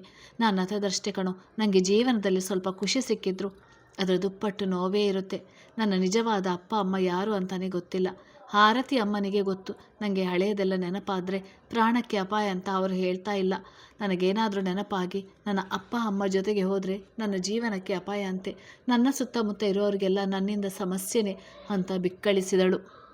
ಆದೇಳಿಗೂ ತನ್ನ ತಂದೆ ತಾಯಿ ಇವರಲ್ಲ ಎಂದು ಅನುಮಾನ ಬಂದಾಗ ತಿಳಿದು ಆರತಿಯವರು ಹಿಂದೊಮ್ಮೆ ಅವಳಿಗೆ ನೀನು ನಮ್ಮ ದತ್ತುಪುತ್ರಿ ಎಂದು ತಿಳಿಸಿ ಅವಳ ತಂದೆ ತಾಯಿಯರ ಬಗ್ಗೆ ಹೇಳ ಹೊರಟಿದ್ದರು. ಆದರೆ ಅದನ್ನು ಕೇಳಿಸಿಕೊಳ್ಳುತ್ತಲೇ ನೆನಪು ಮಾಡಿಕೊಳ್ಳ ಹೋದ ಆದ್ಯಾಗೆ ಹೆಲ್ತ್ ಅಪ್ಸೆಟ್ ಆಗಿರುತ್ತದೆ. ತದನಂತರ ಆರತಿಯವರು ಡಾಕ್ಟರ್ ಹೇಳಿಕೆಯ ಮೇರೆ ಅವಳ ಮನೆಯವರ ಬಗ್ಗೆ ತಿಳಿಸ ಹೋಗಿರೋದಿಲ್ಲ. ತಾನವರ ದತ್ತುಪುತ್ರಿ ಎಂದಷ್ಟೇ ಗೊತ್ತಿರೋದು. ಹೇ, ಆ ಥರ ಇಲ್ಲ ಕಣೋ. ನೀನು ಅದೃಷ್ಟವಂತೆ ನಮಗೆಲ್ಲರಿಗೂ. ನೀ ಏನೇನೋ ಇಮ್ಯಾಜಿನೇಷನ್ ಮಾಡ್ಕೋಬೇಡ. ಮನಸ್ಸು ಆರೋಗ್ಯ ಹಾಳು ಮಾಡ್ಕೋಬೇಡ ಪ್ಲೀಸ್. ಹೌದು, ನಾನು ಅದೃಷ್ಟವಂತೇನೆ. ಮತ್ತ್ಯಾಕೆ ನನ್ನ ಆರತಿಯ ಅಪ್ಪ ಅಮ್ಮ ನೋಡೋಕ್ಕೆ ಬಂದಿಲ್ಲ? ನನ್ನ ನೋಡೋಕ್ಕೆ ಇಷ್ಟ ಇಲ್ವಾ ಅವರಿಗೆ? ಅವರ ಜೊತೆ ಮಾತಾಡಬೇಕು ನಾನು. ಯಾಕೆ ನನ್ನ ದೂರ ಇಟ್ಟಿದ್ದಾರೆ? ಅವರು ನನ್ನಿಂದಾಗಿ ಹೀಗೆ ಆಯಿತು ಅಂತಾನಾ? ನಾನು ಕೇಳಿದಾಗೆಲ್ಲ ಏನೇನೋ ಹೇಳಿ ತಪ್ಪಿಸ್ತೀರಾ? ನೀನು, ಅಣ್ಣ, ಹರ್ಷಿತ ಅಕ್ಕ ಎಲ್ಲರೂ ನನ್ನಿಂದ ಏನೋ ಮುಚ್ಚಿಟ್ಟಿದ್ದೀರಾ. ಏನದು ಅಂತ ಕೇಳಿದಳು ಅಳುತ್ತಲೇ. ಇಷ್ಟು ದಿನ ಮುಚ್ಚಿಟ್ಟು ಹೇಗೋ ಮ್ಯಾನೇಜ್ ಮಾಡಿಕೊಂಡು ಬಂದಿದ್ದರು. ಸೋಹನ್ ಬೇರೆ ಇಲ್ಲ. ಏನು ಮಾಡಲಿ ಅಂತ ಯೋಚಿಸಿ ಸಾವರಿಸಿಕೊಂಡು, ಆದ್ಯಾ, ಯಾಕೆ ಇಷ್ಟೊಂದು ಸ್ಟ್ರೆಸ್ ಆಗ್ತೀಯಾ? ನೋಡು, ಇನ್ನು 15 ಡೇಸಲ್ಲಿ ಐ ಆಪ್ರೇಷನ್ ಇದೆ. ನಿನ್ನ ಸರ್ಜರಿ ಆದಮೇಲೆ ನಿನ್ನ ಅಪ್ಪ ಅಮ್ಮನ ತೋರಿಸ್ತೀನಿ. ಅವ್ರಿಗೆ ಆಕ್ಸಿಡೆಂಟ್ ಆದಾಗ ಕಾಲಿಗೆ ಏಟಾಗಿದೆ. ಓಡಾಡುವ ಆಗಿಲ್ಲ. ನಾನೇ ನಿನ್ನ ಕರ್ಕೊಂಡು ಹೋಗ್ತೀನಿ ಆಯಿತಾ ಎಂದು ತಡವರಿಸಿಕೊಂಡು ಹೇಳಿದ. ಫೋನಲ್ಲಿ ಆದರೂ ಮಾತನಾಡ್ಬೋದಲ್ಲ ಅಂತ ಬಿಡದೆ ಎಂದಾಗ ಟೆನ್ಷನಲ್ಲಿ ಅನೆಯ ನೆರಗಳು ಉಬ್ಬಿದವು. ಅಗಸ್ತ್ಯಂಗೆ ತಲೆ ಸಿಡಿಯುವ ಫೀಲ್ ಆಯಿತು. ಆ ನೆನ ಒತ್ತಿ ಹಿಡಿದು ಕ್ಷಣ ಮೌನವಾದ. ಇವಳಿಗೆ ಹೇಗೆ ಹೇಳಿ? ಆರತಿ ಅಮ್ಮ ಕೋಮದಲ್ಲಿದ್ದಾರೆ. ಅಪ್ಪ ಹರಿಪ್ರಸಾದ್ ಅವರು ಈ ಜಗತ್ತು ಬಿಟ್ಟು ಹೋಗಿದ್ದಾರೆ ಅಂತ. ಅವರಿಬ್ಬರು ಮಾತನಾಡೋಕ್ಕೆ ಆಗೋಲ್ಲ ಪುಟ್ಟ. ಈಗ ಟ್ರೀಟ್ಮೆಂಟ್ ಅಂತ USA ಹೋಗಿದ್ದಾರೆ ಮಗನ ಹತ್ರ. ನಿನ್ನ ವಿಷಯ ಎಲ್ಲ ಅವ್ರಿಗೆ ಗೊತ್ತು. ಅಲ್ಲಿಂದ ಬಂದ ತಕ್ಷಣ ನಿನ್ನ ನೋಡ್ತಾರೆ, ಓಕೆ ಅಂತ ಬಾಯಿಗೆ ಬಂದದ್ದು ಹೇಳಿದ. ಹೌದಾ? ನನಗೆ ಅಕ್ಕ ಹೇಳೇ ಇಲ್ಲ ಮತ್ತೆ ಅಂತ ಸ್ವಗತಃ ಎಂಬಂತೆ ಹೇಳಿದಳು. ಆದ್ಯಾ, ನೀ ಎಲ್ಲ ಯೋಚನೆನೇ ಬಿಡು. ಅವ್ರಿಗೇನಾಗಿದೆ ಅಂತ ಗೊತ್ತಾದರೆ ನೀನು ಹೆದರಿಕೊಳ್ತೀಯಾ ಅಂತ ಮುಚ್ಚಿಟ್ಟಿದ್ದಾರೆ ಅಷ್ಟೇ. ನೀನೀಗ ನಿನ್ನ ಬಗ್ಗೆ ಅಷ್ಟೇ ಯೋಚಿಸು ಸಾಕು. ಅವರನ್ನೆಲ್ಲ ನೋಡ್ಕೊಳ್ಳೋಕ್ಕೆ ವ್ಯವಸ್ಥೆ ಆಗಿದೆ. ಮೊದಲು ನಿನ್ನ ಕಣ್ಣು ಆಪ್ರೇಷನ್ ಆಗಲಿ, ಆಮೇಲೆ ಎಲ್ಲ ಅಂತೇನೋ ಹೇಳಿ ತನಗೆ ತೋಚಿದಂತೆ ಸಮಜಾಯಿಸಿದ. ಸರಿ ಎಂದು ತಲೆ ಆಡಿಸಿದಳು. ತಿಂಡಿ ತಿನ್ನು, ನನಗೆ ಸ್ವಲ್ಪ ಕೆಲಸ ಇದೆ, ಮಧ್ಯಾಹ್ನ ಬರ್ತೀನಿ ಎಂದ. ಅಗಸ್ತ್ಯ, ಹೌದು, ಏನು? ನಿನ್ನೆ ರಾತ್ರಿ ನಡೆದ ವಿಷಯ ಮನೆಯಲ್ಲಿ ಮತ್ತು ಅಣ್ಣಂಗೆ ಗೊತ್ತಾಗೋದು ಬೇಡ. ಸುಮ್ಮನೆ ಎಲ್ಲರೂ ನಿಂಗೆ ಬೈತಾರೆ. ಮತ್ತು ನಂಗಿಷ್ಟ ಇಲ್ಲ ಹಂಗಾಗೋದು ಅಂದವಳನ್ನೇ ದೀರ್ಘವಾಗಿ ನೋಡಿದ. ಇಷ್ಟು ಪುಟ್ಟ ತಲೆಯಲ್ಲಿ ಅದೆಷ್ಟು ಯೋಚನೆ ಮಾಡ್ತೀಯಾ ಅಂತ ತಲೆ ನೆವರಿಸಿ, ಸರಿ, ಯಾರಿಗೂ ಹೇಳೋಲ್ಲ ಆಯಿತಾ? Bye sister, take care of our ಅಂತ ಹೇಳಿ ಹೋದ. ಮನೆಯಿಂದ ಹೊರಟವ ಸೀದಾ ಪೊಲೀಸ್ ಸ್ಟೇಷನ್ಗೆ ಕಾರು ತಿರುಗಿಸಿದ. ಅಲ್ಲಿ ನಿನ್ನೆ ಅರೆಸ್ಟ್ ಆದವರಲ್ಲಿ ಒಬ್ಬನ ತಂದೆ ತಾಯಿ, ಇನ್ನೊಬ್ಬನ ತಂದೆ ತಾಯಿ ಜೊತೆಗೆ ಪತ್ನಿ ಇದ್ದರು. ಎಲ್ಲರೂ ಏನಕ್ಕೆ ಅರೆಸ್ಟ್ ಮಾಡಿದ್ದಾರೆಂದು ಕೇಳುತ್ತಾನೇ ಇದ್ದರು. ಇನ್ಸ್ಪೆಕ್ಟರ್ ಅವರು ಯಾವ ಬಾಯಿಂದ ಹೇಳುದು? ನಿಮ್ಮ ಮಕ್ಕಳ ಘನಕಾರ್ಯನ? ಛೇ, ಒಳ್ಳೆ ಮನತನದಿಂದ ಬಂದು ಮಾಡುವುದು ಕಚಡ ಕೆಲಸ. ಕಂಪ್ಲೇಂಟ್ ಕೊಟ್ಟ ಅವರ ಕಡೆಯವರು ಬರ್ತಾರೆ ನೋಡಿ, ನೀವೇ ಮಾತಾಡಿ ಅಂದರು. ಅಷ್ಟರಲ್ಲಿ ಅಗಸ್ತ್ಯ ಬಂದ ಸ್ಟೇಷನ್ಗೆ. ಬನ್ನಿ ಮಿಸ್ಟರ್ ಅಗಸ್ತ್ಯ ಅಂದರು. ಇವರೇ ನೋಡಿ ಕಂಪ್ಲೇಂಟ್ ಕೊಟ್ಟಿದ್ದು. ಇವನು ಮೊದಲು ಆರೋಪಿಗಳ ಕಡೆ ನೋಡಿದ.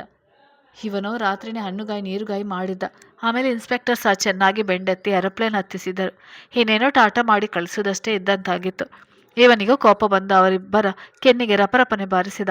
ಆರೋಪಿಗಳು ಅವನ ಕಾಲಿಗೆ ಬಿದ್ದು, ಕ್ಷಮಿಸಿ ಸರ್, ಇನ್ಮುಂದೆ ಈ ಥರದ ಕೆಲಸ ಮಾಡೋಲ್ಲ, ಕುಡಿಯೋದು ಇಲ್ಲ, ಬೇಕೆಂದರೆ ನಿಮ್ಮ ಹೆಂಡತಿ ಕಾಲಿಗೆ ಬೀಳ್ತೀವಿ, ಕ್ಷಮೆನೂ ಕೇಳ್ತೀವಿ ಅಂದರು.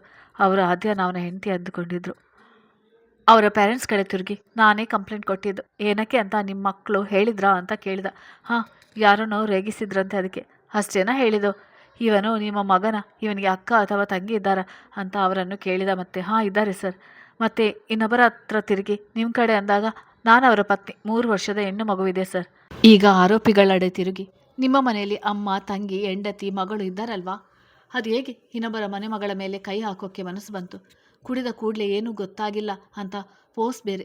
ನಿಮ್ಮ ಕೆಟ್ಟ ಮನಸ್ಸು ಕುಡಿದ ಕೂಡಲೇ ಹೊರಗೆ ಬರುತ್ತೆ ಅನ್ನಿ. ಅಲ್ಲಿ ತನಕ ಒಳ್ಳೆಯವರ ಸೋಗು ಹಾಕಿ ಜೀವನ ಅಲ್ವಾ? ನೀವು ನಿನ್ನೆ ಮಾಡಿದ ಕೆಲಸದಿಂದ ನೀವು ಕೆಲಸ ಮಾಡುವ ಕಡೆ ಯಾವ ಪರಿಣಾಮ ಬೀರಿರುತ್ತೆ ಗೊತ್ತಾ? ನಿಮಗೆ ಕೆಲಸದಿಂದ ತೆಗೆದುಹಾಕಿದರೂ ಆಶ್ಚರ್ಯವಿಲ್ಲ. ನಿಮ್ಮ ನಂಬಿರುವ ಕುಟುಂಬ ಒಂದು ಬೇದಿಗೆ ಬರುತ್ತೆ ಅನ್ನೋದು ನೆನಪಿರಲಿ. ಅದಾದರೂ ತೊಂದರೆ ಇಲ್ಲ. ಇಂಥ ಕಚಡ ಕೆಲಸ ಮಾಡಿರುವವನ ಅಪ್ಪ, ಅಮ್ಮ, ತಂಗಿ, ಹೆಂಡತಿ ಅಂತ ತಪ್ಪು ಮಾಡಿಲ್ಲದ ನಿಮ್ಮ ಮನೆಯವರನ್ನು ನೋಡುವ ಈ ಸಮಾಜ ಇಲ್ಲಿ ಹೇಗೆ ಬದುಕುತ್ತೀರಿ?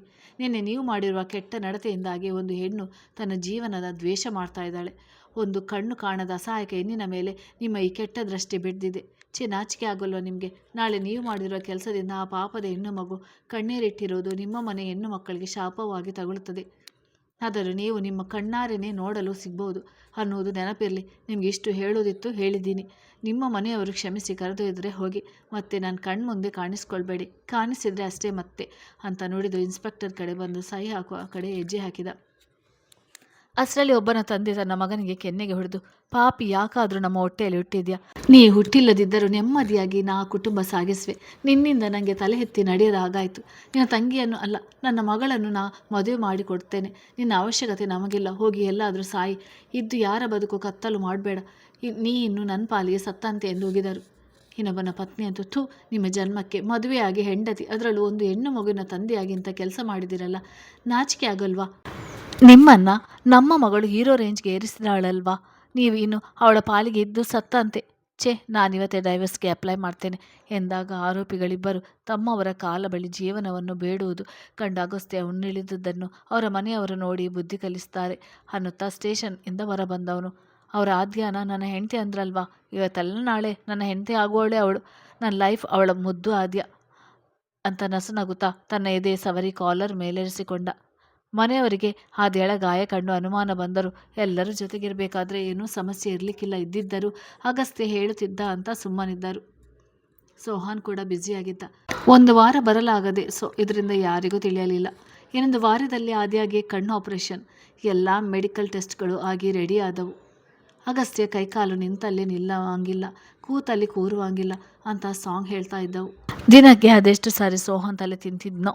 ಎಲ್ಲ ಪರ್ಫೆಕ್ಟ್ ಇದೆಯಾ, ಲಾಸ್ಟ್ ಮೂಮೆಂಟ್ ಅದಿಲ್ಲ ಇದಿಲ್ಲ ಅಂತ ಆಗಬಾರ್ದು ನೋಡು ಅಂತ ಎಚ್ಚರಿಕೆ ಬೇರೆ. ಸೋಹಾನ್ ತಲೆ ಕೆಟ್ಟು ಹೋಗಿ ರಾಜವರ್ಧನ್ ಅವರಿಗೆ ಫೋನ್. ಅಂಕಲ್, ನಿಮ್ಮ ಮಗನ ಟಾರ್ಚರ್ ತಡೆಯೋಕ್ಕಾಗ್ತಿಲ್ಲ. 1 ವಾರ ಎಲ್ಲಾದರೂ ಕೆಲಸ ಅಂತ ಫಾರಿನ್ಗೆ ಕಳಿಸಿ. ಕಣ್ಣಿನ ಸರ್ಜರಿ ದಿನ ಬಂದರೆ ಸಾಕು ಅಂತ ದೂರಿದ. ಕಂದ ಅವನು ಆಗಲೇ ಫಾರಿನ್ಗೆ ಹೋಗೋದಿರಲಿ, ಸರಿಯಾಗಿ ಯಾವ ಮೀಟಿಂಗೂ ಹೋಗ್ತಾ ಇಲ್ಲ. ಸುಮ್ಮನೆ ಆಫೀಸ್ಗೆ ಹೋಗಿ ಹಂಗೆ ಬರ್ತಾನೆ. ಸರ್ಜರಿ ಮುಗಿದ್ರು ಒಂದು 3 to 4 ಡೇಸ್ ಫ್ರೀಯಾಗಿ ಬಿಡಬೇಕು ಅಂತ ನನ್ನ ಹರ್ಷನ ತಾತನ ಕೇಳ್ಕೊಂಡಿದ್ದಾನೆ ಆಗಲೇ ಅಂದಾಗ ತಲೆ ಚಚ್ಚಿಕೊಂಡ ಸೋಹಾನ್. ಇತ್ತ ಅನಿತಾ ಸಿಸ್ಟರ್ ಕತೆ ಬೇಡ, ಇನ್ನು ಅವನ ಹಾಗಾಯಿತು. ಸಿಸ್ಟರ್, ಊಟ ತಿಂಡಿ ಮೆಡಿಸಿನ್ ಎಲ್ಲ ಕರೆಕ್ಟ್ ಟೈಮ್ಗೆ ಆಗಬೇಕು. ಕುಡಿಯೋಕ್ಕೆ ಬಿಸಿ ನೀರು ಕೊಡಿ. ಜ್ವರ, ಕೆಮ್ಮು, ಶೀತ ಅದು ಇದು ಅಂತ ಫೋನ್ ಆಗಬಾರ್ದು. ಊಟ ತಿಂಡಿ ಆದಮೇಲೆ ತಿನ್ನೋಕ್ಕೆ ಫ್ರೂಟ್ಸ್ ಕೊಡಿ. Juice 2 times, okay? ಆಮೇಲೆ ಬೆಳಿಗ್ಗೆ ಮತ್ತು ಸಂಜೆ ದೇವರ ಸಾಂಗ್ ಹಾಕಿರಿ. ರೂಮಲ್ಲಿ ಅದನ್ನು ಕೇಳಿಕೊಂಡು ಮೈಂಡ್ ಫ್ರೆಶ್ ಆಗಿರಲಿ. ಮತ್ತು ಸಂಜೆ ಟೈಮ್ ನಾನು ಇಲ್ಲದಿದ್ದರೆ ನೀವೇ ವಾಕಿಂಗ್ ಕರ್ಕೊಂಡು ಹೋಗಬೇಕು. ನಿದ್ದೆ ಚೆನ್ನಾಗಿ ಮಾಡಬೇಕು. ಅವಳು ಎಷ್ಟು ನಿದ್ದೆ ಮಾಡಿದರೂ ಸಾಲದು, ಹೆಲ್ತ್ ಚೆನ್ನಾಗಿರುತ್ತೆ ಅದಕ್ಕೆ. ಮತ್ತು ಹಳೇದೆಲ್ಲ ಏನೂ ಮಾತಾಡಬೇಡಿ. ಅವಳಿಗೆ ಏನಾದರೂ ಹೆದರಿಕೆ ಆದರೆ ನನಗೆ ಇಮಿಡಿಯೇಟಾಗಿ ಕಾಲ್ ಮಾಡಬೇಕು. ಇನ್ನೇನೇನೋ ಹೇಳಿ ಸಿಸ್ಟರ್ಸ್ಗೆ ಟೀಚ್ ಮಾಡ್ತಿದ್ದ. ಅನಿತಾರಿಗೆ ಇದ ಕೇಳಿ ನಗು ಬಂದರೂ ಆದ್ಯಾಳ ಮೇಲಿನ ಕಾಳಜಿ ಕಂಡು ಹೆಮ್ಮೆ ಅನಿಸಿತು. ಇನ್ನು ಅವನ ಅಮ್ಮ ಚಿಕ್ಕಮ್ಮ ಬೆಟ್ಟಿಲ್ಲ. ಆದ್ಯಾಗೆ ಕೊಡೋ ತಿಂಡಿ ಊಟದ ಅಡುಗೆನೆಲ್ಲ ಕೆಲಸದವರು ಮಾಡಬಾರ್ದಂತೆ, ಇವರೇ ಮಾಡಬೇಕಂತ ಸ್ವೀಟ್ ವಾರ್ನಿಂಗ್ ಕೊಟ್ಟಾಗ ಕಿವಿ ಹಿಂಡಿದ್ದರು ಇಬ್ಬರು. ಮತ್ತೆ ಪ್ರೀತಿಯಿಂದ ತಮ್ಮ ಮಗನ ಆಜ್ಞೆಯನ್ನು ತಪ್ಪದೆ ಪಾಲಿಸ್ತಿದ್ದರು ಕೂಡ. ಇನ್ನು ತನ್ನ ತಂಗಿ ತಮ್ಮಂದಿರಿಗೆಲ್ಲ ಆದ್ಯ ಮಂಕಾಗಿದ್ರೆ ಚಿಯರ್ ಆಫ್ ಮಾಡೋ ಕೆಲಸ. ಸರ್ಜರಿ ದಿನ ಹತ್ತಿರ ಆದಂತೆಲ್ಲ ಆದ್ಯಾಳಿಗಿಂತ ಇವನಿಗೆ ಟೆನ್ಷನ್, ಭಯ ಎಲ್ಲ. ಆದ್ಯ ಅವನಿಗೆ ಒಂದೆರಡು ಬಾರಿ ಸರಿಯಾಗಿ ಕ್ಲಾಸ್ ತಗೊಂಡಿದ್ರು ಅವನು ತಲೆ ಕೆಡಿಸಿಕೊಂಡಿರಲಿಲ್ಲ. ದಿನ ಒಂದೊಂದು ಹೊಸ ಅಪ್ಲಿಕೇಶನ್ ಆಗ್ತಾನೇ ಇದ್ದ ದೇವರಿಗೆ. ಓಟಿ ದಿನ ಬಂದೇ ಬಿಡ್ತು. ನಾಳೆ ಓಟಿ ಎಂದು ಯಾರಿಗೂ ನೆಮ್ಮದಿ ಇಲ್ಲ. ಡಾಕ್ಟರ್ ನಾಗೇಂದ್ರರವರು ophthalmologist surgeon OT pre operative notes ನೀಡಿದ್ದರು ಸಿಸ್ಟರ್ ಅನಿತಾಗೆ. ಅದರಂತೆ ಮನೆಯಿಂದಲೇ ರೆಡಿಯಾಗಿ ಬರಲು ಹೇಳಿದ್ದರು. ಸೋಹಾನ್ ಮತ್ತು ಗೆಳೆಯನ ಮನೆಗೆ ಬಂದಿದ್ದ. ರಾತ್ರಿ ಊಟದ ನಂತರ ಕೆಲವು ಡ್ರಾಪ್ಸ್ಗಳಿದ್ದವು ಬಿಡಲು. ಎಲ್ಲರೂ ಸರ್ಜರಿ ಸಕ್ಸಸ್ ಆದರೆ ಸಾಕಪ್ಪ ಅಂತ ಬೇಡುತ್ತಿದ್ದರು. ರಾತ್ರಿ ನಿದ್ದೆ ಬಾರದೆ ಒದ್ದಾಡುತ್ತಿದ್ದಳು ಆದ್ಯ. ನಾಳೆ ನನ್ನ ಭವಿಷ್ಯ ನಿರ್ಧಾರ ಆಗುತ್ತೆ, ಸಕ್ಸಸ್ ಆದರೆ ಸಾಕು, ಇಲ್ಲಾಂದ್ರೆ ಜೀವನ ಪೂರ್ತಿ ಕತ್ತಲು ನನ್ನ ಬದುಕು ಅಂತ ಒಳಗೊಳಗೆ ಬಿಕ್ಕಲು ಆರಂಭಿಸಿದಾಗ ಅಗಸ್ತ್ಯಂಗೆ ಹೋಗಿ ಹೇಳಿದಳು ಅನಿತಾ. ಪಕ್ಕದ ರೂಮಲ್ಲೇ ಇದ್ದ ಗೆಳೆಯನ ಮನಸ್ಥಿತಿನೂ ಅದೇ ಆಗಿತ್ತು. ಸಿಸ್ಟರ್ ಕರೆದೊಡನೆ ಓಡಿ ಬಂದರು. ಬಂದವರ ಕೈ ಹಿಡಿದುಕೊಂಡು ಅಳಲಾರಂಭಿಸಿದಳು ನಾಳಿನ ಹೆದರಿಕೆಯಿಂದ. ಇಬ್ಬರು ಸಮಾಧಾನಿಸಲಾರಂಭಿಸಿದರು, ಧೈರ್ಯ ತುಂಬಿದರು. ಸ್ವತಃ ಅವರಿಗೂ ಭಯವಿತ್ತು, ಆದರೂ ತೋರ್ಪಡಿಸಲಾರರು. ಅಣ್ಣ, ನನಗೆ ನಾಳೆ ಏನು ತೊಂದರೆ ಆಗಲ್ಲ ಅಲ್ವಾ ಕೇಳಿದಳು ಡವಗುಟ್ಟುವ ಎದೆ ಹತೋಟಿಗೆ ತಂದುಕೊಳ್ಳುವ ವಿಫಲ ಪ್ರಯತ್ನದಲ್ಲಿ.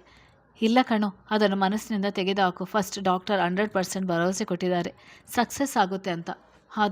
ಆದರೂ ಇಲ್ಲ ಗೀದ್ರೂ ಇಲ್ಲ, ಮಲಕ್ಕೋ ನೀನು ಎಂದು ಮಲಗಿಸಿ ಒಬ್ಬ ತಲೆ ಪಕ್ಕ ಇನ್ನೊಬ್ಬ ಕಾಲ್ ಬಳಿ ಕುಳಿತರು. ಅವರು ಅದು ಇದು ಅಂತನ ಮಾತನಾಡಿಸ್ತಿರುವಾಗಲೇ ನಿದ್ರೆ ಹೋದಳು. ಅವರುಗಳು ಅಲ್ಲಲ್ಲೇ ನಿದ್ರೆ ಹೋದರು. ಬೆಳಿಗ್ಗೆ ಶಾಂತಲಾ ಮ್ಯಾನ್ಷನ್ನಲ್ಲಿ ಆದ್ಯಗಾಗಿ ಪೂಜೆ ಇರಿಸಿದ್ದರು. ಪೂಜೆ ಮುಗಿದ ಮೇಲೆ ಶಾಂತಲಾ ಅವರು ಅಖಂಡ ಜ್ಯೋತಿ ಹಚ್ಚಿದರು. ಆದ್ಯಾಗೆ ಯಾವುದೇ ತೊಂದರೆ ಆಗದೆ ಸರ್ಜರಿಯಾಗಿ ಕಣ್ಣು ಬಿಟ್ಟು ನೋಡಿ ಮನಸ್ಸೇರುವ ತನಕ ದೀಪ ಉರಿಯುತ್ತಿರುವಂತೆ ನೋಡಿಕೊಳ್ಬೇಕು.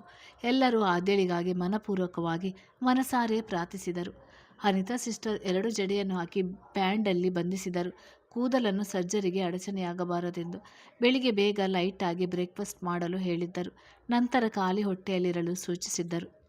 ಆದ್ಯಾಗೆ ಮನಸ್ಸು ಭಾರವಾದಂತಿತ್ತು. ತೂಕದ ಹೆಜ್ಜೆಗಳನ್ನಿಡುತ್ತಾ ಅನಿತಾರೊಟ್ಟಿಗೆ ಬಂದ ಆದ್ಯನ ಮುಖದಲ್ಲಿ ಗೆಲುವಿರಲಿಲ್ಲ. ನೋಡಿ ಸಂಕಟವಾಯಿತು ಮನೆಯವರಿಗೆ. ಸೋಹಾನ್, ಆದ್ಯ, ಅಗಸ್ತ್ಯನೊಡನೆ ರಾಜವರ್ಧನ್, ರೋಹಿಣಿ, ಹರ್ಷವರ್ಧನ್ ಮತ್ತು ರಾಜೇಶ್ವರಿ ಅವರು ಹಾಸ್ಪಿಟಲ್ ಹೊರಡಲು ಅನುವಾದರು. ಹರ್ಷಿತಾ ತಾನು ಹಾಸ್ಪಿಟಲ್ಗೆ ಬರುವೆ ಎಂದಿದ್ದಳು. ಆದೇಶ್ ಫೋನಲ್ಲಿ ಮಾತಾಡಿ ಅಪ್ಪ ಅಮ್ಮ ಮತ್ತು ತನ್ನ ಕಡೆಯಿಂದ ಆಲ್ ದ ಬೆಸ್ಟ್ ಆದ್ಯ ಎಂದಿದ್ದ. ಅವಳಿಗೆ ನಿಜ ಆಗಲೇ ತಿಳಿಯಬಾರದೆಂದು. ಮಕ್ಕಳೆಲ್ಲ ನಾವು ಸ್ಕೂಲ್ ಕಾಲೇಜ್ ಬಂಕ್ ಮಾಡಿ ಬರುತ್ತೇವೆ ಎಂದರು.